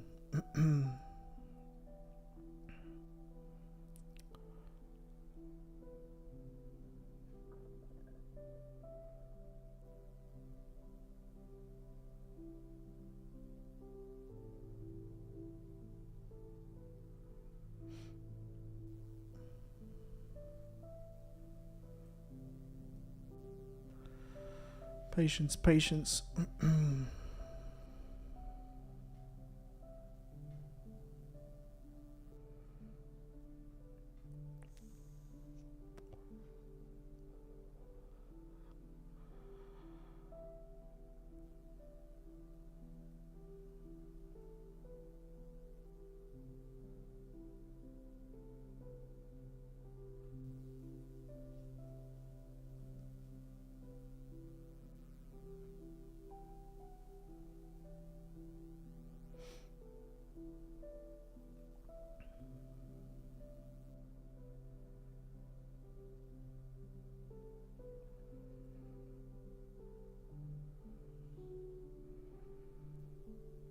About 12 pip drawdown, 12 pip drawdown.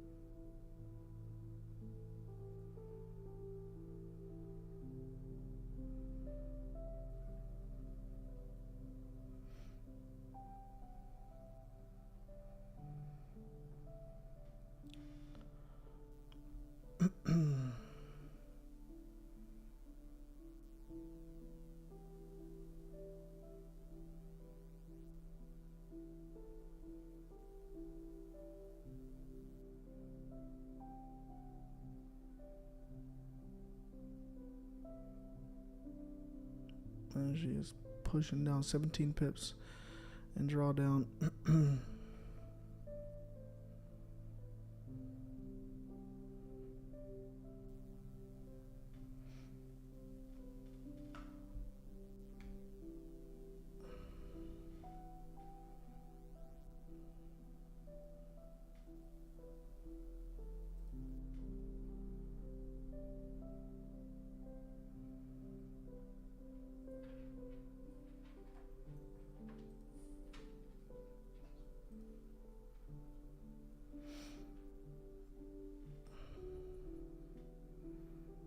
That was this is the pullback I was telling you guys because of the no wick to the downside.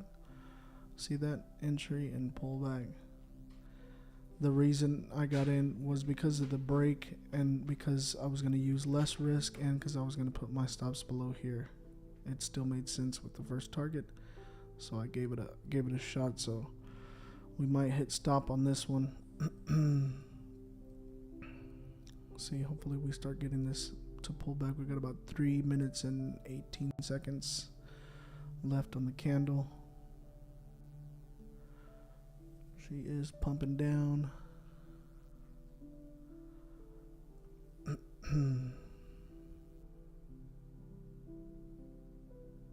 Got 3 minutes left on the candle.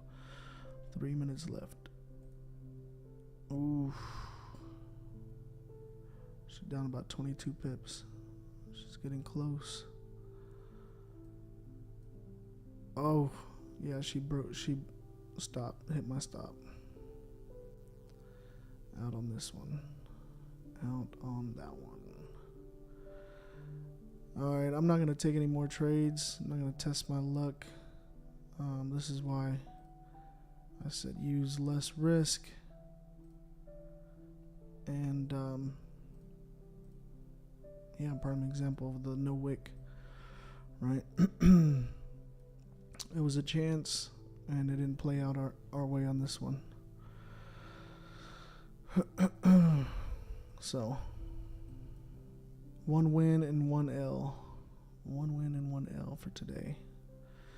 It's 3:12 a.m. I'm not going to jump into any other trades. I'm just going to let this thing play out. Look at GJ. GJ pushed down further.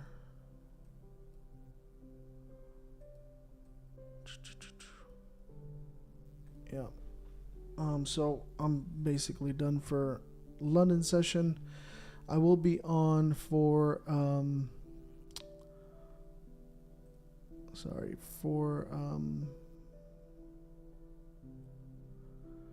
New York session, and that's going to be for VIP. If you're in the VIP, I'll be on for the London session.